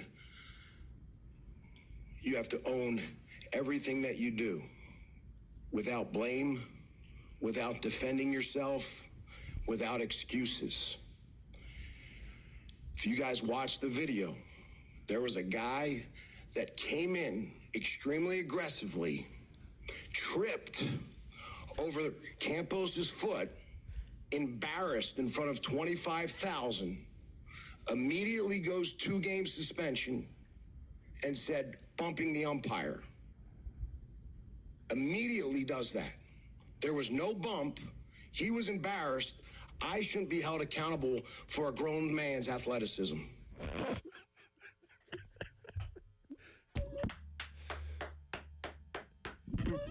I think if you didn't know who Kevin was, maybe you know who he is now. Yeah. Now, unfortunately, he came in that moment, but I think everything that we have come to know about Kevin was illustrated in that particular clip. Oh, absolutely. And again, watching that umpire fall back, that was not him at all. No, that was just actually fun. You really have to see it because the umpire, if you don't remember it, the umpire comes charging in for whatever reason because at that point, Kevin was ejected. And Kevin comes out to continue the conversation, shall we say. And the other umpire comes in like he's rushing in to protect his guy. He trips, falls in the most non-athletic way, as Kevin pointed out. And now all of a sudden he's throwing everybody out. It's so brutal. And it's like, for the spiritedness of it all to come out, right? Because it's the College World Series. Like, I think that's the biggest point of this. Yeah, like, of course you're going to hear a very animated Kevin Schnall giving his explanation, but highlight of the entire thing in the most unathletic way possible. That guy falls down. Well, because when he falls, his legs go feet up in the air. Oh, I mean, yeah, it was a cartoon move. He went like almost Happy Baby. like I remember that, and it looked like you know what Happy Baby is, right? Yeah, I gotta say that. Yeah, that's what it seemed like, at least. I'm just saying. Like, it was a wild scenario, but I think if you heard that clip, you hear exactly who Kevin Schnall is, especially with the idea of own it. If it was my mistake, I'll take it. I own it. It's a very stark contrast from the last coach when we heard Mike Brown saying it's all their fault. Right. He's saying, look, if I did it, I'll take it, but this is the scenario. This is what plays, and I don't know. I don't know if that's really should be a thing. So if you don't know, that was a really quick introduction to Kevin Schnall in a moment with there was a lot of them in that last year's run because there was also the rant against Kevin O'Sullivan. A lot of things happened. Oh, yeah. But Kevin Schnall has been named as the head coach, and with him coming from Conway, his car is packed and loaded with players also. We'll get into the transfer portal haul that is coming from Coastal to Columbia when we come back.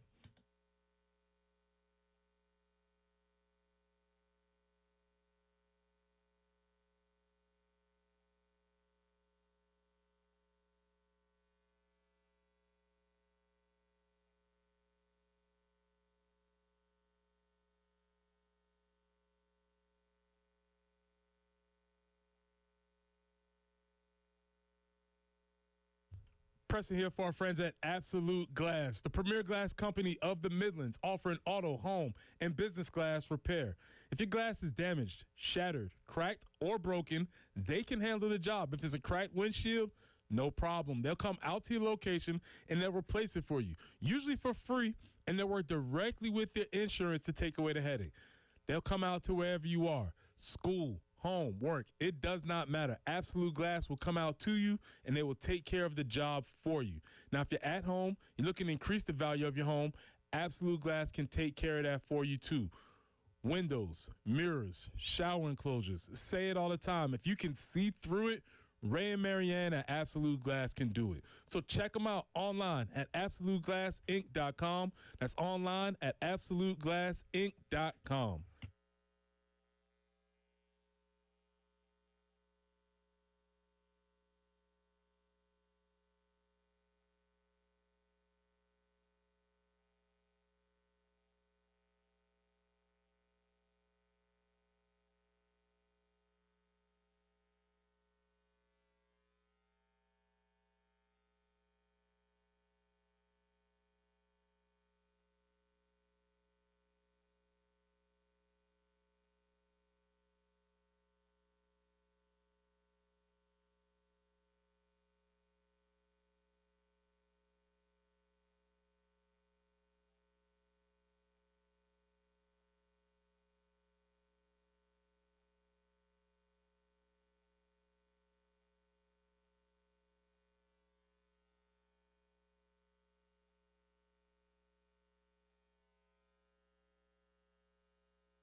Downtown Columbia, Hugie at Blossom, traffic lights not working. So let's remember what we learned in traffic school as you proceed through that intersection. Again, Hugie at Blossom, traffic lights malfunctioning.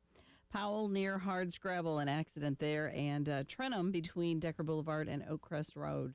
That is still slowing things down. 92 with some clouds today. That's what we're looking for. 96 tomorrow, 99 potentially on Friday for a high. 73 currently on the early game.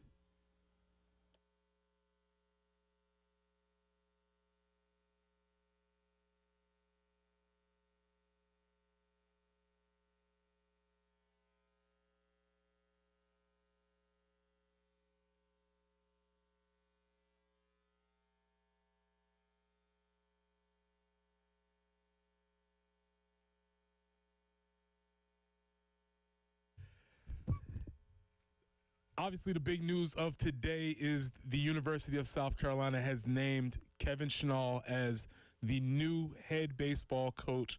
The news broke approximately 30 minutes after we got off the air yesterday, which was the first time that's happened to me, where we spent 3 hours discussing an idea, possibilities, all the discussions that were around it. And then Nick sends me a text at 9:35. It's like, oh, Kevin's the guy. I was like, oh, thanks. And then you see the little reveal where somebody, they either cut into a cake or whatever. It's a Schnall, Is a Cake was very big in my house for a short period of time.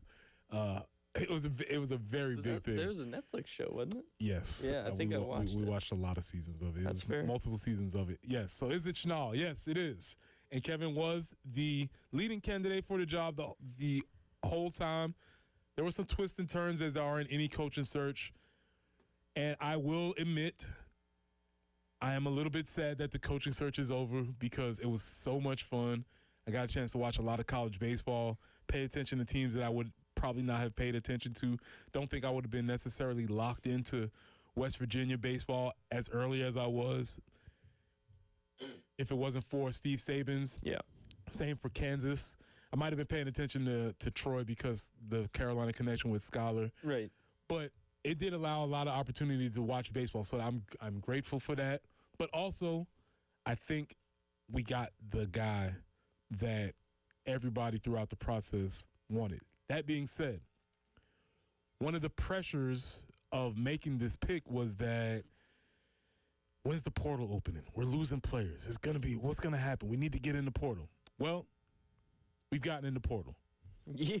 Yeah, I mean, there was, I think over 20 guys now in the portal for South Carolina. However, just yesterday, throughout the afternoon since the Schnall news broke and everything was starting to happen, 5 Coastal Carolina players transferred into the South Carolina program. So, biggest one, I think we talked about it a little bit, Hayden Johnson, the left-handed pitcher, infielder Walker Mitchell, who was described by some as a big locker room guy, kind of a leadership presence amongst that Coastal team that was so successful under Kevin Schnall. You've also got Bryce Estep, who had some pretty good hitting stats from what I saw. And then 2 more pitchers, right-handed pitcher Daniel Parker, left-handed pitcher Colby Richardson. As you said that, and as I was looking at the debacle that was last year when Coach got kicked out of the game,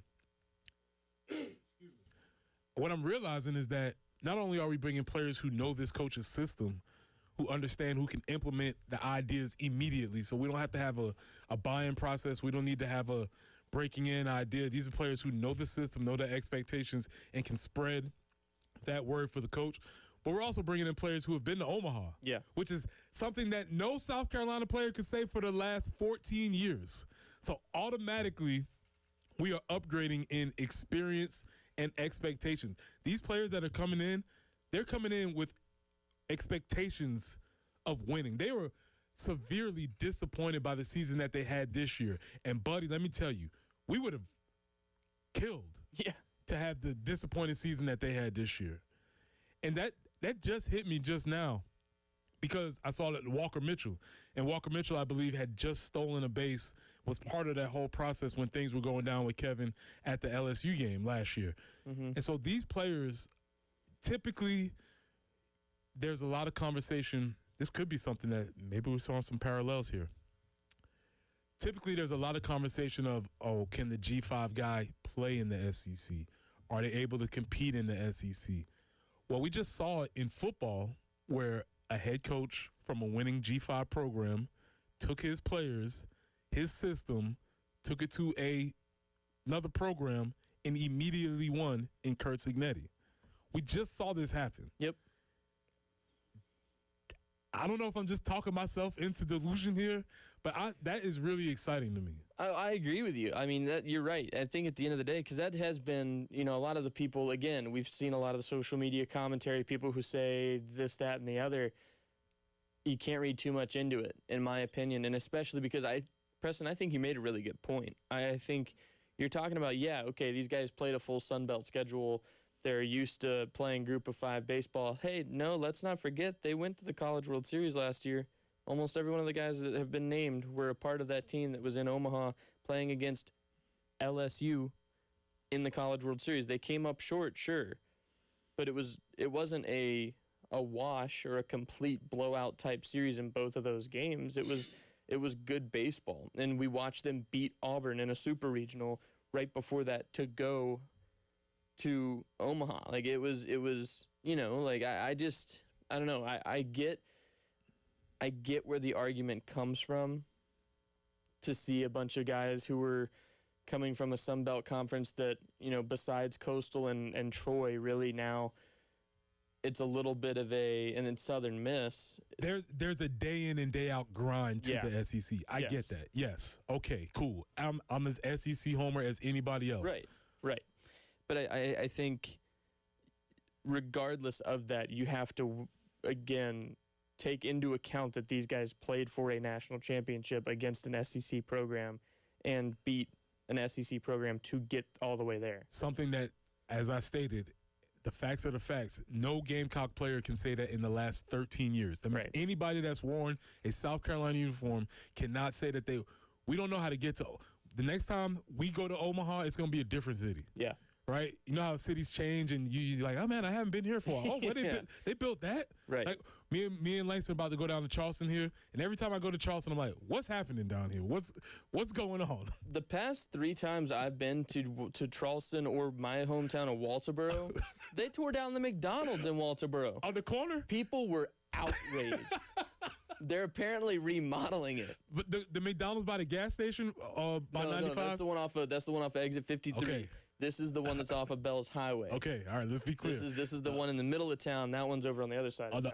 All the way on the other side of town. Okay. It's still there. But now people got to drive farther to go to McDonald's, and they weren't happy about it. All because they're remodeling the one that's in the middle of town. Well, I tell you what, in my little hometown, we couldn't sustain it because they couldn't get decent enough employees. In our little town, which we don't have any like national fast food places to speak of. Now we do. We've got a little Burger King in there. But before that was like the first chain. You would have to drive 15 miles. So you would have thought we would have embraced it. And apparently we're like, you can't get good help. Out you go. Golden Arches, bye-bye. Look, I'm not trying to go too off topic here, but we got a Quick Trip last year in Walterboro. Ooh. Yeah, exit 57 right by Walmart. I'll just say this. I'm a Quick Trip loyalist. Oh, yeah. I'll just say I will stop at a Quick Trip. I am a Quick Trip loyalist, so that is very good to know. Yep. The bigger point was, sorry, the next time South Carolina goes to Omaha, it's going to be a different city. They might have a Quick Trip. They might have a Quick Trip. It's been 13 years. Things have changed drastically, and these players have been there. They know what it is like to be at Omaha, the expectations. To be on that stage. They understand it, and I think this is a little bit different scenario than just G5 guys coming to the SEC.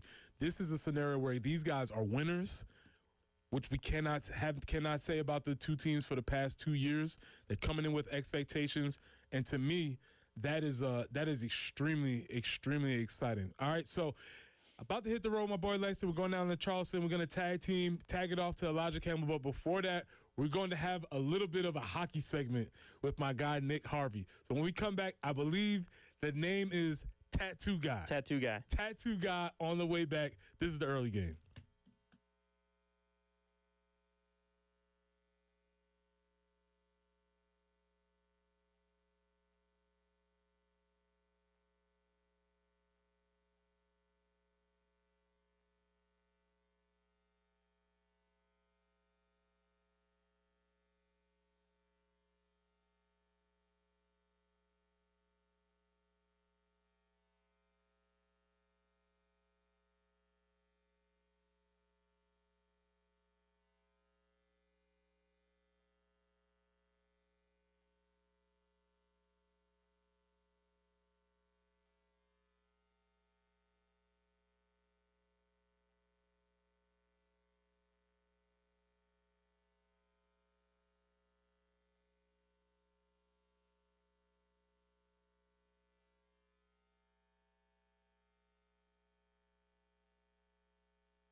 he won't even touch the car because that's a crime. Welcome back into the early game as me, Nick Harvey, Jen Jensen, Langston Moore, Elijah Campbell, the whole crew is around. I am off to parts unknown, going to visit a part deep into Charleston. We're having a lot of discussion today. Obviously, the talk is about Kevin Schnall being named as the head coach of the University of South Carolina. As I said, it was announced 30 minutes after we got off the air, after having the 3-hour conversation about all the possibilities. That's okay. That's neither here nor there, because now it's done, and I think everybody's happy. But besides that, our boy Nick Harvey had a conversation that he wanted to give to me about somebody named Tattoo Guy. And this feels like the most hockey thing could possibly be. Nick, would you like to explain, sir? Yeah, so there's this guy. His name is Bryson Carbley. He's a big-time Carolina Hurricanes fan. His Twitter handle is not Dave Canales, which is just ultimately immediate entertainment for me for whatever reason. I just think that's hilarious. But during Game 2 of the Stanley Cup Final, the Canes go down. They're already down 1-0 in the series. They need to mount a comeback in the third period to force overtime or at least ultimately try to win the game. He tweets right before the third period, if the Carolina Hurricanes score 2 goals to tie the game in the third, I'll get a warning flag tattoo, which if you watch hockey, the Carolina Hurricanes' home jerseys this year are like it's a hockey stick with a hurricane warning flag like tied to it. So guess what? The Canes ultimately come back, tie the game, win it in overtime, and he, in turn, ends up with a warning flag tattoo on his arm the next day, the very next day. Game 3 in Vegas is 2 days later. And if you watched Saturday, you saw one of the most entertaining hockey games probably to ever exist. It's the biggest comeback ever mounted in a Stanley Cup final game. The Canes were down 4-0 going into the third period. And not Dave Canales throws out a tweet. If the Carolina Hurricanes score 4 goals in the third period to tie the game, I'll get a Stormy tattoo, please, for the love of God. Stormy is the Canes mascot. It's a pig. And on their away jerseys this year, it's Stormy the pig wearing like a Letterman's jacket with the Canes logo on it. And lo and behold, for the love of God happened. The Canes come back and tie the game at 4. They would lose in overtime. He didn't say if they win. He said if they tie it in the third period, he would get the Stormy tattoo. They did it. The next day, the man fires out another tweet, and it's a picture of Stormy the pig right next to his warning flag tattoo. And Twitter erupted for this guy. So now he has tweeted for his final trick, if the Hurricanes win the Stanley Cup, he will put the Stanley Cup as the centerpiece to his new artwork on his arm. And it is easily the most incredible thing that I've seen in a sports storyline. We've seen people get tattoos way too early, saying like world champions and all this, but never somebody who said, if they do this, I'll get the tattoo. And the team delivers twice. Unbelievable. So he's going for the proverbial hat trick of tattoos, I'm assuming here. That was an incredible response. Yes, the proverbial hat trick of tattoos to get the Stanley Cup tattooed on his arm if the Canes win. It's a 2-2 series, but like, how can you not be romantic about the sport? I mean, you've got the best Stanley Cup final we've probably seen in a long time. There's arguments to say ever. And among all that, you got this guy who's getting inked up every time his team pulls off an insane comeback and has a lot of fun. Like, everybody loves this guy. I can just say that now. There's multiple news stations in Raleigh who have covered his story. Preston, I'm curious, would you do anything of this stature? Like, let's say South Carolina's down 24 at the half to someone in any situation in football. Are you professing that you'll get some sort of Gamecock tattoo if they come back tie or win the game? I'm going to be honest. I'm going to raise the stakes a little bit higher for the Gamecocks because, as you noticed, I bought a bulk order of sunglasses when we were up 24 points against Texas A&M, and that did not work out very well for the home. Up 31 points. I'm sorry. That didn't work out well, so I'm going to have to raise the standards. But I'll say this. I've already said it. 9 wins. We're eating liver pudding and grits. I already said that. So I'm going to go ahead and say this. CFP, I'll get a Gamecock tattoo for the CFP. I will do that. I love it. Absolutely. That's love commitment. I would absolutely do that. Nick's going to keep us posted on Tattoo Guy. Elijah Campbell has entered the studio, I believe. EC is in the building. Continuing talking about Kevin Schnall. Nick, it's always fun. Meat Package, unite. We'll talk with y'all boys later.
I-20 westbound at Clemson Road, the left lane is currently blocked. So be mindful of that. Again, the left lane, I-20 westbound at Clemson Road. Powell near Hardscrabble, an accident there. Trenham Road between Decker and Oakcrest Drive in progress. And in downtown Columbia, Hugie at Blossom. Still getting a report that the traffic lights are malfunctioning. So let's all remember what we're supposed to do in the intersection when it's basically not functioning. Oh, good times for your Wednesday morning. We're looking for 92 for a high today, 96 tomorrow, currently 74.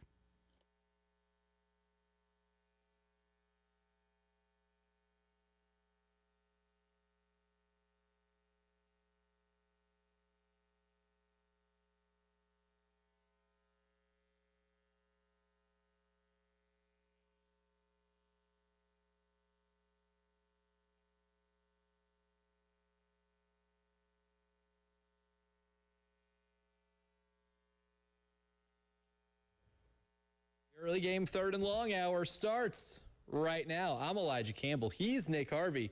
She's Jen Jensen. Our man Thomas is in the video production room here at Studio 803. I'm not going to lie. It's felt weird, like sleeping in past 4 a.m. the last couple of mornings. I'll tell you, the wake up this morning was really, really weird. I was talking to Preston about it earlier. Yesterday we got done.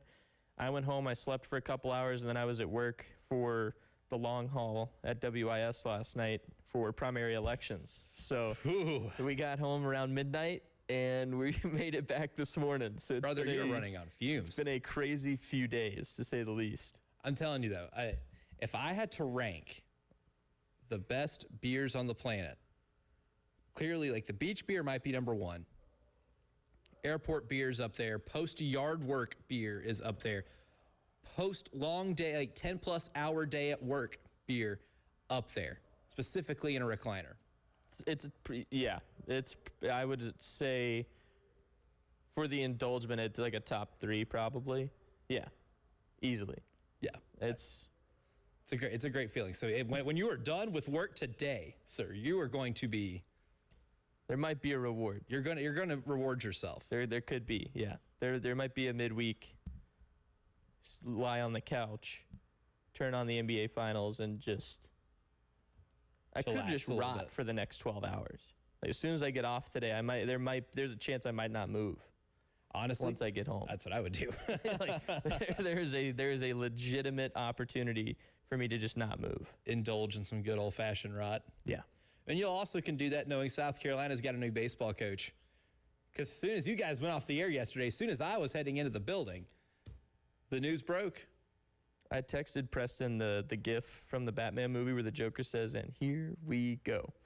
And then I sent the tweet that it was official. Like, there was reports confirming Schnall was headed to Columbia after we spent 3 hours talking about all the possible hires and where this scenario could end up and what happens if this guy does this. And and then as soon as we got off the air, it became official. You got, like, quintessentially morning radioed. Exactly. Yeah, that's how that always goes. Preston, I was shocked when he told me this morning that was the first time that's happened to him. It was his first time getting morning radioed. It was yesterday. Big news breaks as soon as you get off the air, prepare an entire show, and all for the story of the day. To be nothing that you talked about before, but that's what today's for. That's right. Is to continue to talk about this biggest story in town right now is that the baseball search is over. Kevin Schnall is the newest South Carolina baseball coach. No longer at Coastal Carolina. It took maybe longer than a lot of people anticipated. I think a lot of us, I know me specifically, was getting to the mindset of the more the days went by after Coastal season and the further along we got into the College World Series, considering you potentially had other candidates that were coaching in Omaha, the further away from the possibility of it becoming Kevin Schnall, but that ended up not being the case. I think the best thing about this is that, it's a great hire. Mm-hmm. I was going to be on record saying that if it was Kevin Schnall or Dan Fitzgerald or Steve Sabins, I think you did a pretty good job. And the fact that you seemingly had your pick of the litter here is pretty advantageous. There are some coaching cycles where it's not good to have an opening, right? Like in football this past season, I think it was one of the worst seasons to have a coach opening in the entire sport. And then there's some cycles where it is the right time to be in the market, and the market favors you. This happens to be one of those seasons because I think the way Jeremiah Donati handled this was probably the best way possible of being able to cast an incredibly wide net, but also it's good that you had your options.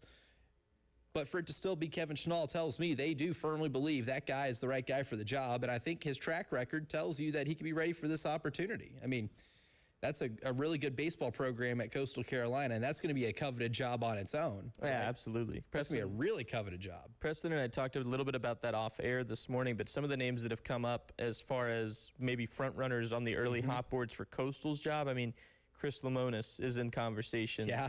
There's a longtime assistant on staff who they're saying could get promoted from within. I've even heard the name, the Citadel's head baseball coach, Russell Triplett, who took them to the NCAA tournament for the first time in 13 years this season. I mean, that is not a job where coaches are simply saying, oh, it's Coastal, I'm not worried about it. There's going to be guys who want that interview, who want to go to Conway and take over what Gary Gilmore and then Kevin Schnall built over the last decade. Yeah, it's a testament to how good they've been. Yeah. And how well they've built a program that has gone to 2 College World Series in the last 10 years, has won a national championship 10 years ago, was just playing for a national championship last year.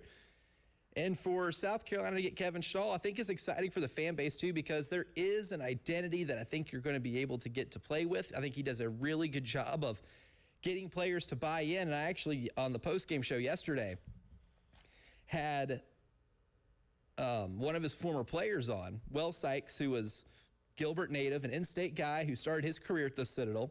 When Kevin Schnall first took over the job, that was one of his first moves, was to get Will Sykes onto the roster. So I had him on yesterday to talk about just like what it's like to play for Coach Schnall.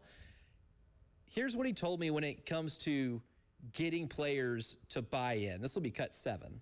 Right, and yeah, it's funny you say that. I mean, it's crazy to think that, you know, within a week of my time at Coastal, I was already completely bought in, and by 100%, I mean, you know, he gives his all to the players and to the rest of his staff and the community and the university every day, and I think that's why it's so easy for everybody to, you know, not only love him as a person, as a coach, but to trust him with what he's preaching to the team.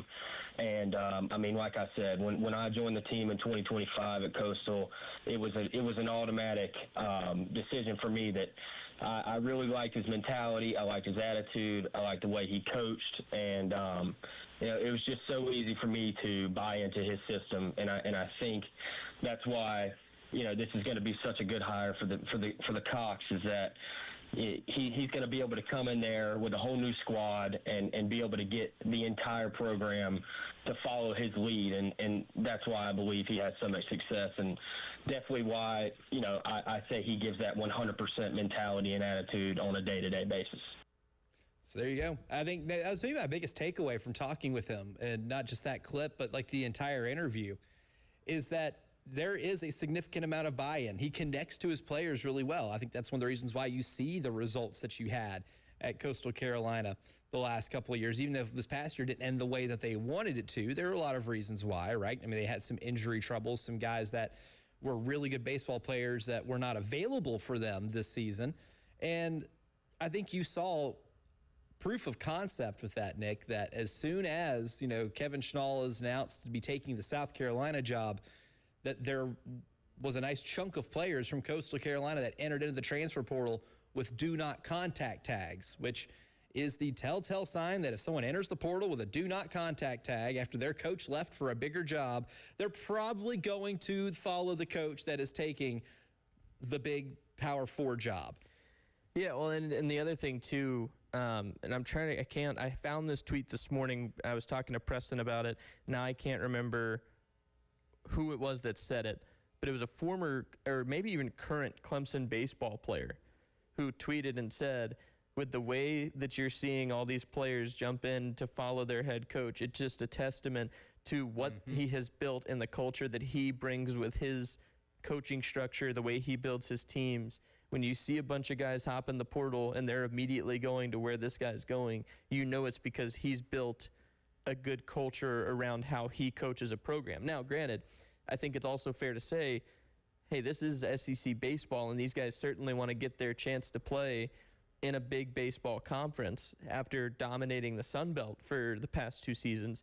But, again, if it was that big of a deal to want to play in the SEC, they could have gone to any other school. And any other school probably would have taken them because they went on a College World Series run last year, and they went back to a regional this year. They decided to come with Kevin Schnall to an SEC program that for a long time I think could have seriously been considered a blue blood and is now trying to make a resurgence into being that again. Yeah, it's an enticing option for, Yeah, for those players. But also, I mean, if you don't like playing for that coach, then you're not going to go to that school, right? I think it's a lot. There are plenty of coaches, too, that, you know, take other jobs and they don't get a large influx of players to follow them to that new job. I think one of those examples, you know, would be Brian Kelly. Transfer portal was a thing when Brian Kelly left Notre Dame to go to LSU. He wasn't getting a ton of players from Notre Dame going to LSU with him. And the same thing when he got fired from LSU. There weren't a lot of Notre Dame players or LSU players, former players of Brian Kelly, with the exception of his son that stuck up for him and was like, hey, this guy got a raw deal. He's a great coach. I think it says a lot about the actions of players once a coach is no longer playing for them. And what it tells me, if you're a Gamecock baseball fan, is that you got a coach that is going to seriously connect with these guys, and you're going to get a high level of buy-in. And quite frankly, that's one of the reasons why we saw this thing crash and burn the last 2 years, is because there was nowhere near enough buy-in and connection from coaching staff to players. And I think that distrust between the two is what got you those historically bad results for this program. Well, and I think, too, because that is something that Preston and I touched on this morning as well, was, you know, when you listen to some of what Kevin Schnall says after games, or like when you go back and listen to what he had to say after his ejection in the World Series last year, the way the Tallahassee Regional was handled this year, when it comes to his players and the way that they play, I mean, he's honest, and you can tell he's a hard hitter. He's a straight shooter. If a player makes an egregious mistake, he's probably going to call it out or talk to them about it, but he's not doing it in front of the media, and he's not putting the sole blame of a loss on his team. He takes a lot of credit. Like, again, we listened to his rant after the College World Series earlier, and he goes through the whole situation, but then he says, and if that's what warrants an ejection and gets me suspended, that's on me, and I'm sorry.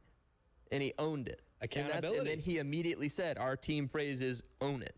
And I can appreciate that, because there were a lot of times this past season where you listen to a post-game media press conference, and prior to Monty Lee becoming the interim head coach, there was not a lot of accountability taken by the people in charge. There was not a lot of owning it. No, not at all. Not at all. Nor was there, in my opinion, a lot of buy-in. Like Preston made the point earlier.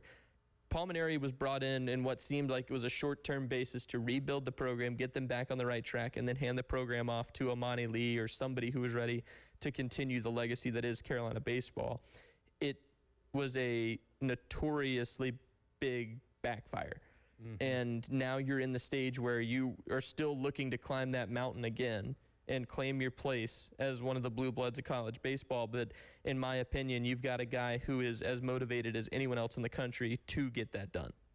And then that's just not even taken into account that there's going to be like an on-field identity too. I do love the Schnall ball aspect to it. I love the bunting, the manufacturing of runs. You know, Will Sykes yesterday told me that they had a goal in each game. If you just get to 7 runs, our pitching staff's good enough that can win. You know, they can win us games. However, we can get to 7. We're going to get to 7. If that means, you know, a sack bunt, if that means trying to steal bases, you know, doing the whole, just again, manufacturing runs. Doesn't have to be long balls. Home runs are great. Hitting doubles and triples is great, but it feels more quintessentially baseball to be able to play that way. And I think with the way everybody else plays in the SEC, which can be a little more homogenous than it used to be, like that's one of the reasons why I think Kentucky's been a tough team for teams in the SEC to handle, is because of just how differently they play, how much they do like to run on the base pass, how much they do just have an emphasis of getting the bat on the ball and making sure you can get on base, or making the other team have to, you know, avoid errors, right? Not striking out a bunch. That's an awfully enticing style of play that I think can be really interesting, get fans back into the stadium. Well, and to go back to that first point, too, for them to have a standard of let's score 7 runs, our pitching staff can handle the rest, every sign has pointed to Matt Williams coming back to Columbia as well, the 2025 Assistant Coach of the Year, and what was an unbelievable pitching staff for Coastal on that College World Series run. They bring in Hayden Johnson out of the transfer portal as one of the first big names to come from with that team. If this is a sign of things to come. You can count me in, and I will buy in wholeheartedly to this program because I can watch small ball and I can watch pitchers just work a strike zone and fool batters left and right. Yeah, that Coastal staff last year, man, it wasn't just the starting rotation. That bullpen was awesome too. And if we can get that level of consistency in pitching here, then I think we're in for a really fun season, even just starting next year. But coming up next, so one of our favorite things on this show, we love lists. Well, Chris Lowe from On3 has his preseason SEC list. We'll tell you where the Gamecocks are next.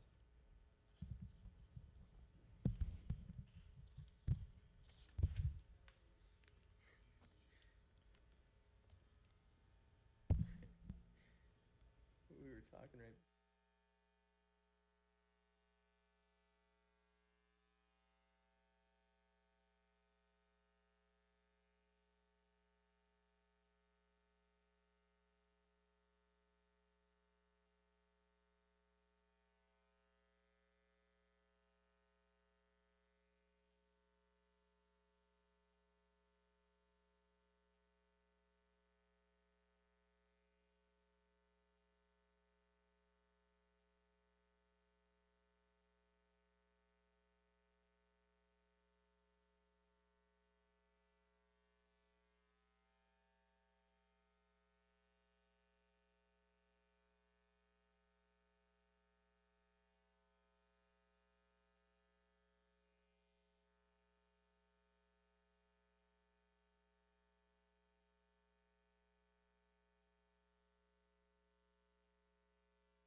It's Jen for CHW Cabinetry in Lexington. The demolition we did on our kitchen, it had to install all new cabinetry, and that was such a great process with the friends at CHW Cabinetry. They're a locally owned business, a women-owned business in Lexington, and here to help you. Once we did everything in our kitchen, we realized needed to maybe do some updates in the house, do a couple of bathrooms, needed cabinetry, and there was only one place to go, and that was, of course, CHW Cabinetry. But they can help you with other projects like updating a pantry, updating a closet.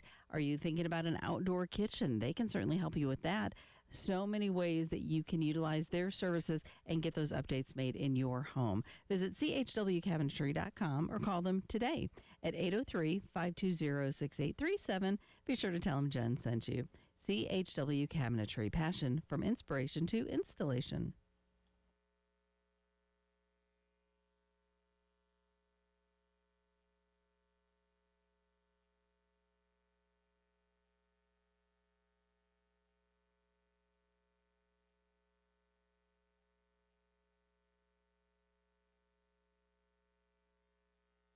I-20 westbound at Clemson Road, still an accident in progress there. And I-77 southbound at Killian Road, a report of an accident. Definitely feeling more summer-like this week. We are potentially going to see a high of 92 today. And then tomorrow, 96. And even 99 is a possibility for Friday. We will stay in the 90s for the weekend. So, again, on the calendar, it doesn't say summer, but it's sure going to feel like it for the next few days. Right now, it's 74.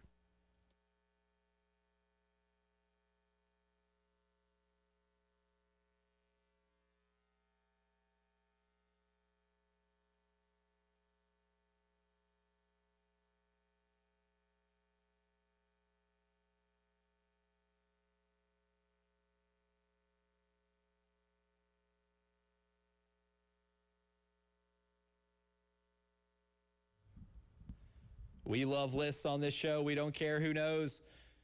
Before we even get to Chris Lowe's on 3 list of the best teams in the SEC, now that we're getting into the talking season of the summer, we do have some submissions to our best beers list. Not brands here. We're not talking brands or individual brews. We just kind of brought it up in the last segment of the best type of beer. I'm still of the notion the beach beer is number 1. You will eventually get to have one of those. Not a beach beer, one of the top 5 for me, which is post, 10 to 12 plus hour shift beers at the house. The Firehouse Subs text line, one texter says, best beers at 2 beers after playing tennis for 2 to 3 hours in the hot summer heat.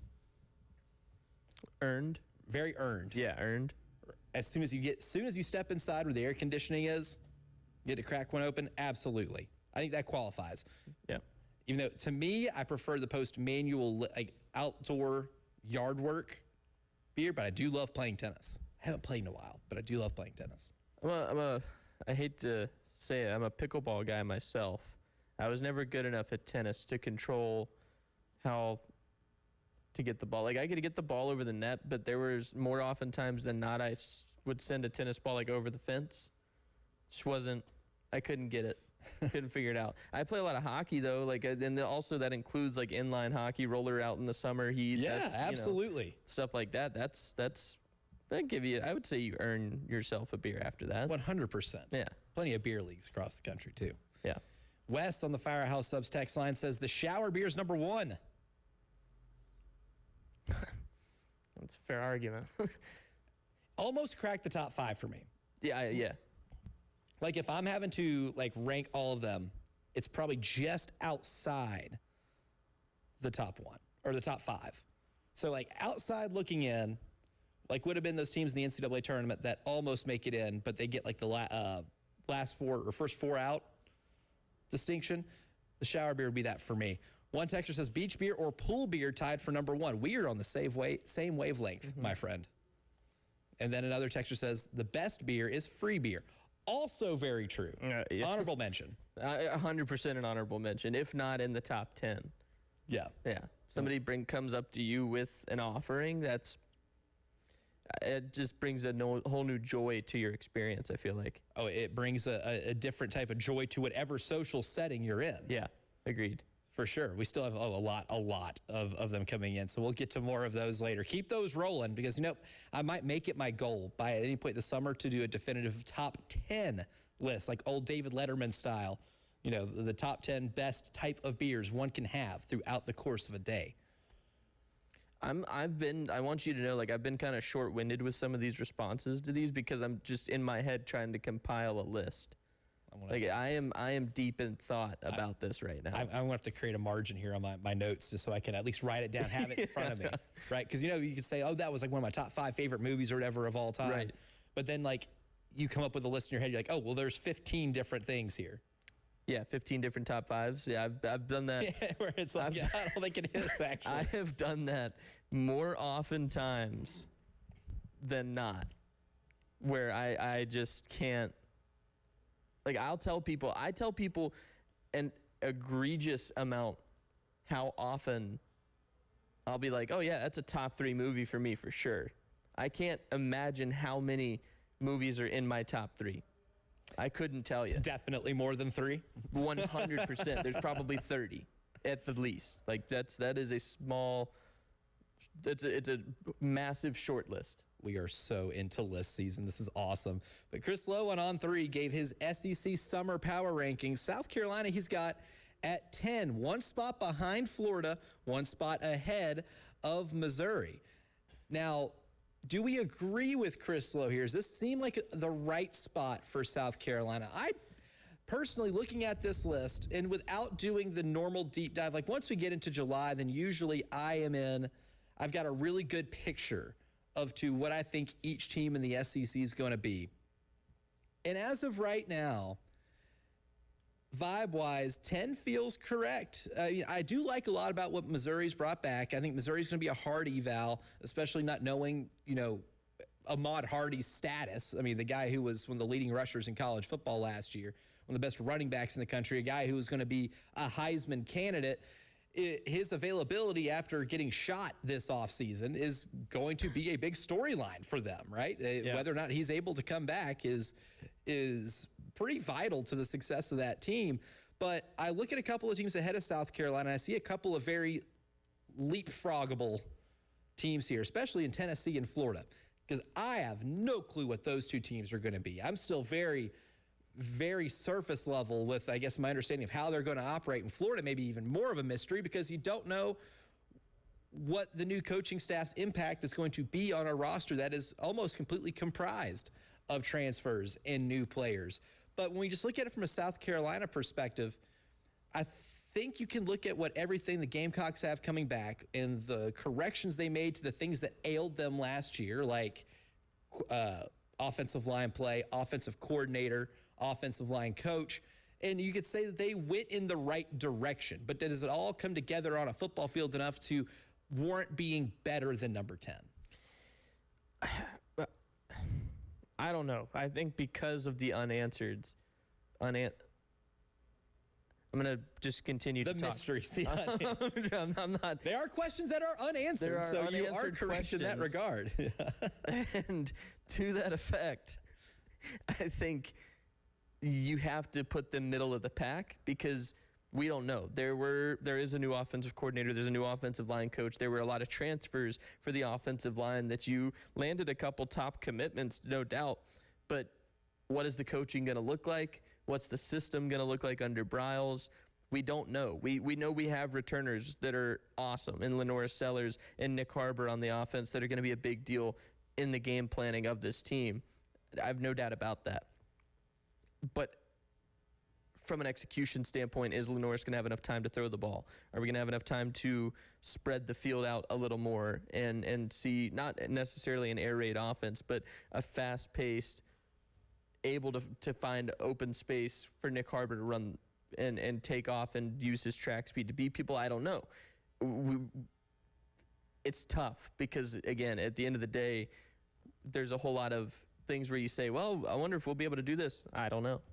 Right? It's so, I think, just hinging on whether or not the offensive line plays up to an acceptable level, right? I don't even think it doesn't have to be Joe Moore Award-winning caliber. I think if you just have maybe even the 10th best offensive line in the SEC, that could be good enough to get you to 8 wins because I do love the talent that you have.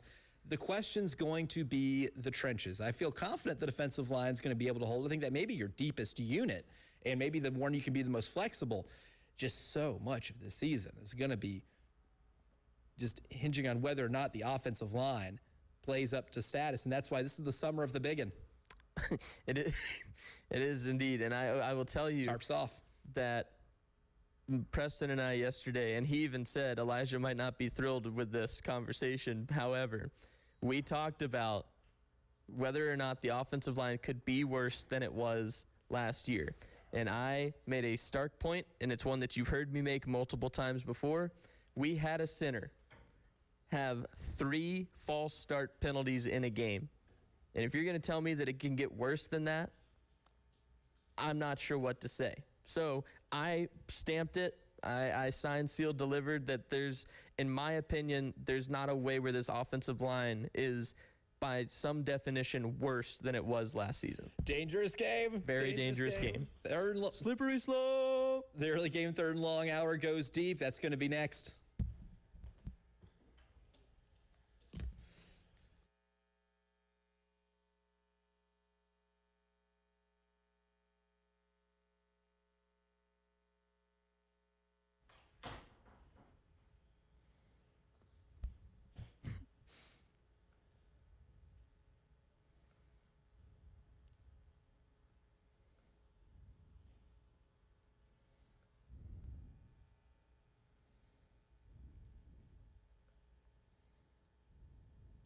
Now, I hesitate to say that it can't get worse. I feel like that's the one thing you should never say, because it can always be worse.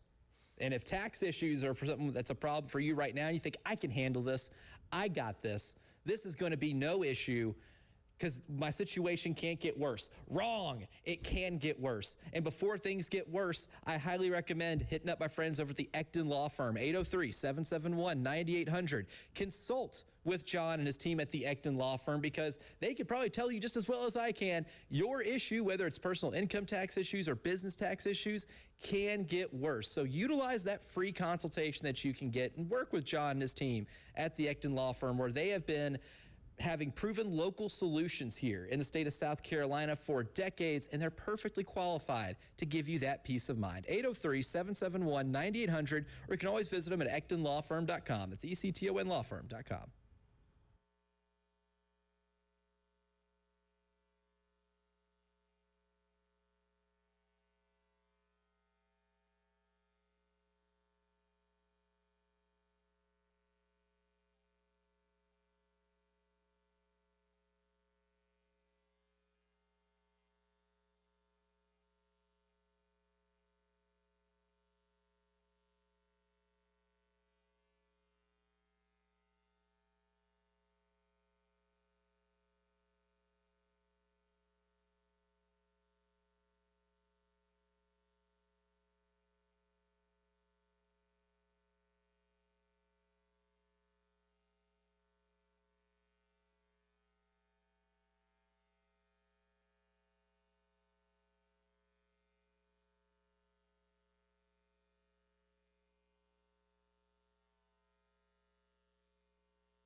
Traveling along I-20 eastbound, right there at Monticello Road, the right lane is blocked, so do stay left.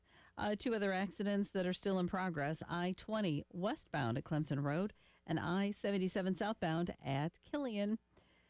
And the forecast, it's a warm one, as we've mentioned all morning long. We're looking for a high today of 92, could hit 96 tomorrow, potentially 99 on Friday, and we will stay maybe in the mid-90s for the weekend. But currently we are sitting with some sunshine and about 74.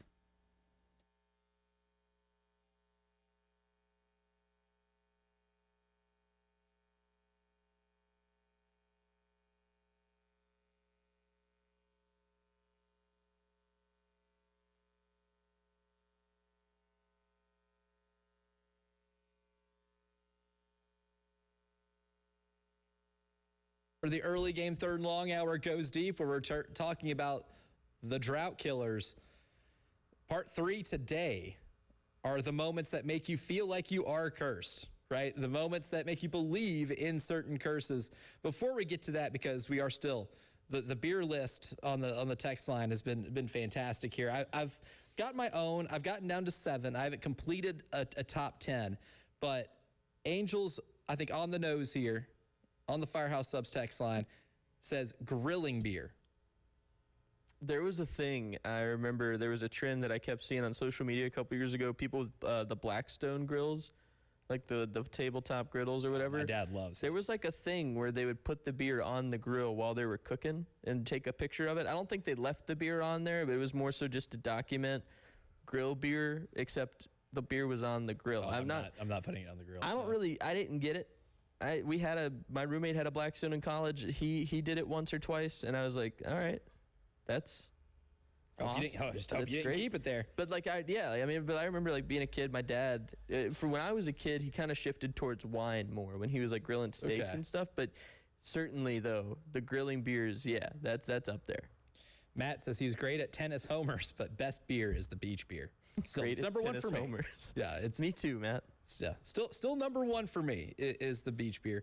One texter says any beer by any water or any beer after yard work or farm work. Absolutely. I think we came to the conclusion that the shower beer and post yard work beer, synonymous. Yeah. Same category, so I won't have any distinction between the two there. One texter says the best beer for me is the post Thanksgiving meal beer. If you can stomach a beer after a Thanksgiving meal, yeah, that is a talent in its own right, in my opinion. That I'm so full after a Thanksgiving meal that I don't think that's happening. No, that sounds like it would hurt. That sounds like it would hurt. A light beer. 100%. Easily. Oh, we still got more in, including one that I forgot because one texter says the ballpark beer is up there. I didn't put that on my list. It just escaped my mind. So now I got to redo the list. Right. Forgotten a beer. I hate when I do that. I'm so irresponsible. But for the early game, third long hour goes deep this week because of the New York Knicks being in the NBA Finals and now with the South Carolina baseball hire trying to end that drought of going to the College World Series. Now we've expanded beyond a decade.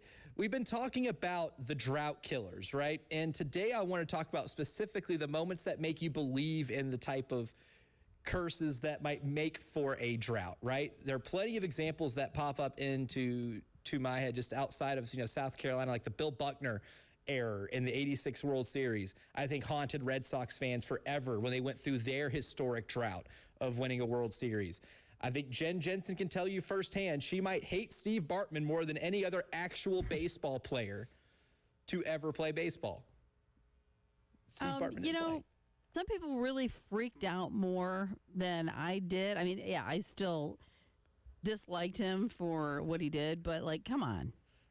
Yeah, Steve. At the end of the day, it got a little crazy. It did. It got nuts. And if you haven't seen the 30 for 30 about Steve Bartman, it's really good. It is. That poor guy could not walk around in public in Chicago after that. But when that happened, Jen Jensen, I'm sure you watched him reach over and knock the ball away from Moises Alou. And then you probably were feeling oh my God, here we go again. Mm-hmm. Correct. Oh, yeah. It's contagious through the television. Yeah, oh, man. The Marlins hadn't regained the lead yet in that game. And then you just kind of felt like it was going to happen in that moment. No matter what happens. They still, because the Cubs had every chance to still win that game. They still did, yep. But you didn't feel that after that because you felt like that was it. Yep, it felt like it was tainted. Immediately. And there's so many of those moments too, like for the Knicks, like, they're back in the NBA Finals for the first time since 99. They're trying to win their first title since 73. The Reggie Miller thing, 8 points in 9 seconds, and looking over at Spike Lee and giving him, the choke sign is something that I think Knicks fans are always going to remember when they think of their title drought. And of course, they'll hate Reggie Miller maybe more than they love the players on their own team. But for South Carolina, there's got to be a few of those too. Just South Carolina athletics, not just, baseball. I think there's a recency pull here too. I think you can look back to the LSU game 2 seasons ago.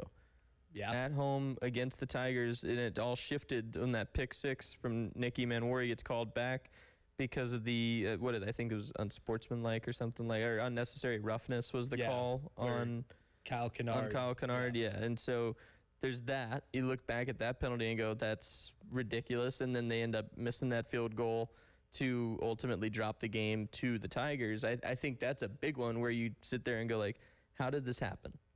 There's no way. And then you look at even the Texas A&M game last year. You're up 31 at the half. And then the quiet murmurs start because people at first were like, this is awesome. When we get to halftime and people are like, hey, we're not going to blow this, right? There's no way. Oh, and all it took was A&M scoring their first couple possessions and doing it quickly, and you're like, oh, here we go. Here it is. This is it. You get the here we go again thing. And I've always been fascinated whether that fan psychology does have any relation to people on the field, because players know, right? They know your history, even though they're not a part of all of it. Mm-hmm. I think one of my favorite Kurt Signetti highlights this year was when they were at Penn State and he had a sideline interview, I think going into the fourth quarter. And the reporter says, you guys have, Indiana's never won at, Penn State, or hasn't won at Penn State in this amount of time. And he goes, well, that's not true for this team. This is their first time playing here. This doesn't count for them, right? And that's the way you have to truly believe too, right? Because fans will be very well aware of what your history is and whatever kind of drought you're living in. Players by proxy might know that too. A lot of them are fans of the sport, have been fans of the sport for a while. I guarantee you, the players that played for the Cubs when they end up killing that drought in 2016, they knew what's at stake, right? They knew. And when, Rajai Davis, I think, hit a home run to send it to extra innings in that game, there might have been I know Cub fans were probably thinking, oh, God, of course this is going to happen in Game 7.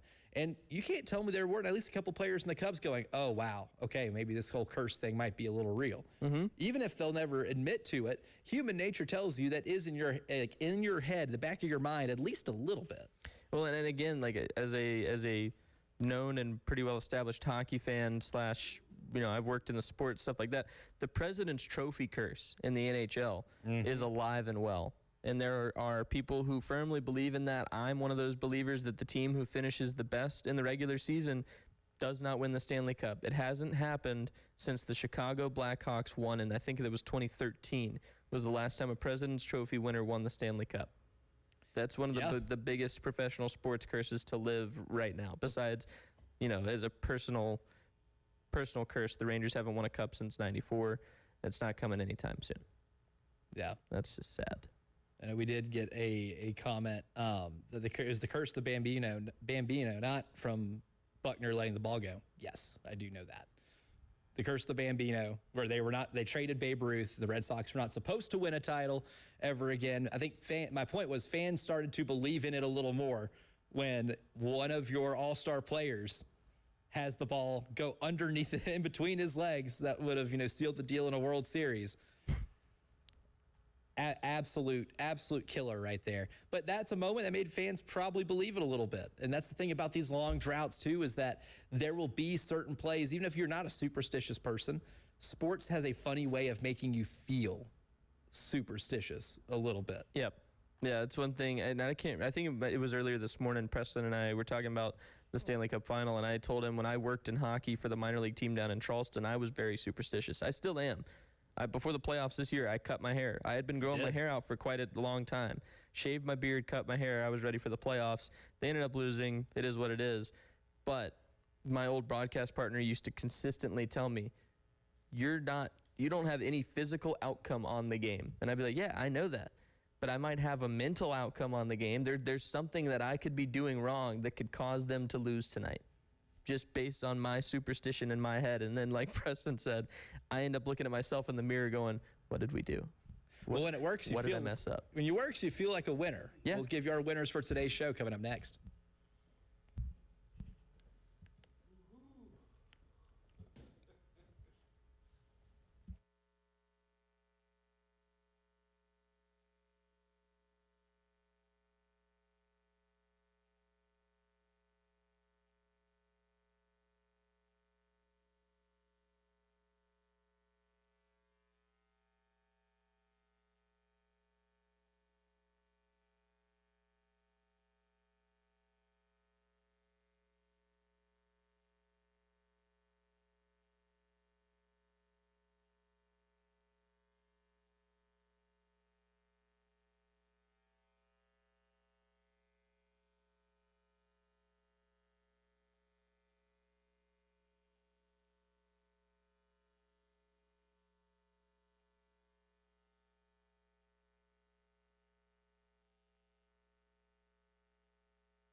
Winners. And every day we give you our Winners of the Day show, brought to you by the Golden Spur.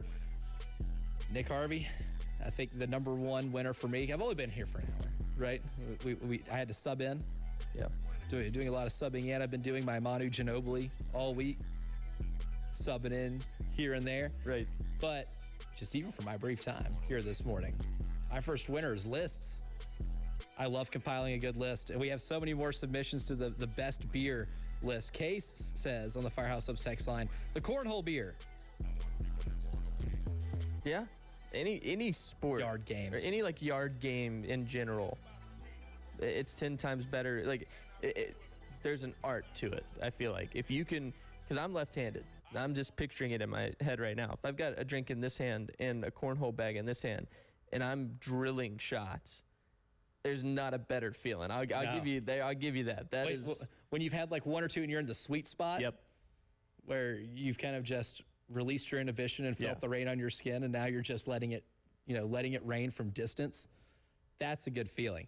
Another texture, Donald says the game day beer. I have, at least on my very unofficial list, right? I need to, now that I've seen a couple, I'm like, yeah, you're right. That's a good one.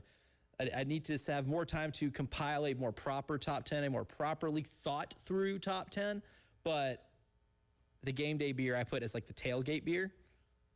Same category, but also a really good one. We're compiling as a show a great list because Tim and Charlotte says, airport beer when you're on the way to vacation. Absolutely. Yeah, that's up there for sure. 100%. I'm going to give a win to C-Note, who's in the YouTube comments. Channel in my hometown this morning of Walterboro, South Carolina. He's from Cottageville, but if you ever find yourself in the low country and you need somewhere good to go grab lunch, Dairyland. He said Dairyland is my go-to, and that just made my morning. Because I haven't, unless I'm home, I don't think about this stuff like this. Right. And so then you throw Dairyland at me, and it gets me all excited.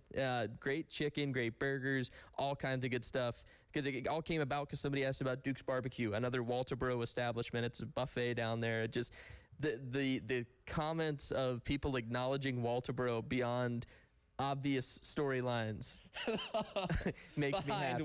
It makes me really, really happy to see stuff like that. Like the outrage over the McDonald's getting torn down. That's a big deal. I love the towns in which the biggest controversy can be the McDonald's getting torn down. Grew up in one of those. Walterboro, winners. Small towns, winners. And the small town gems. Absolutely. Like a Dairyland. That makes me want to go to Dairyland. You should, 100%. I recommend every restaurant in Walterboro. Fat Jack's, Old House, Duke's, Dairyland. You can't go wrong. Just winner, Walterboro. Yeah. You know what? Strike one for Walterboro.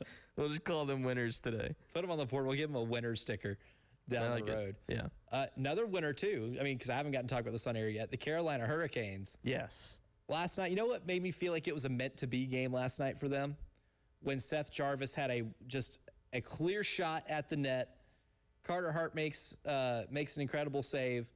And I'm like, oh, that's maybe one of your best chances to be able to, help put this thing away that you could get. Yep. So he misses the easy goal, somehow gets the puck back, gets it out of the corner where there's 4 Golden Knights surrounding him, finds Eric Stahl, who is 80 years old out here on the ice. And that guy's falling to the ground and somehow shovels that puck into the back of the net. And that was when I was like, oh. Okay. Yeah. This thing's meant to go the distance. I made that point this morning. Jordan Stahl is easily making his case for Conn Smythe in this series alone. 4 points throughout the entire playoffs to this point. He has scored, I think I read this morning, 5 goals in 4 games in the Stanley Cup final. Turning it on, man. That's ridiculous. A guy who's been in the league for so long, won a cup with the Penguins back in 2010, and then comes back to join his brother in Raleigh, becomes the captain. This series is cinema. It just makes me so happy on the outside looking in. Just as a sports fan, what you've had in the playoffs, we've gotten 2 incredible championship series because I do think there's a good chance the Spurs might tie this thing up tonight. I think those 2 teams are evenly matched. It's going to go down to the last 2 minutes. For the sake of riots and people not getting jumped in New York, I kind of hope the Knicks win. I don't know if you've seen those videos. I have. Oh, it's brutal. Needing the Knicks to win for peace in the city. Tyler Head, Jack Felcher, they're winners. They're next.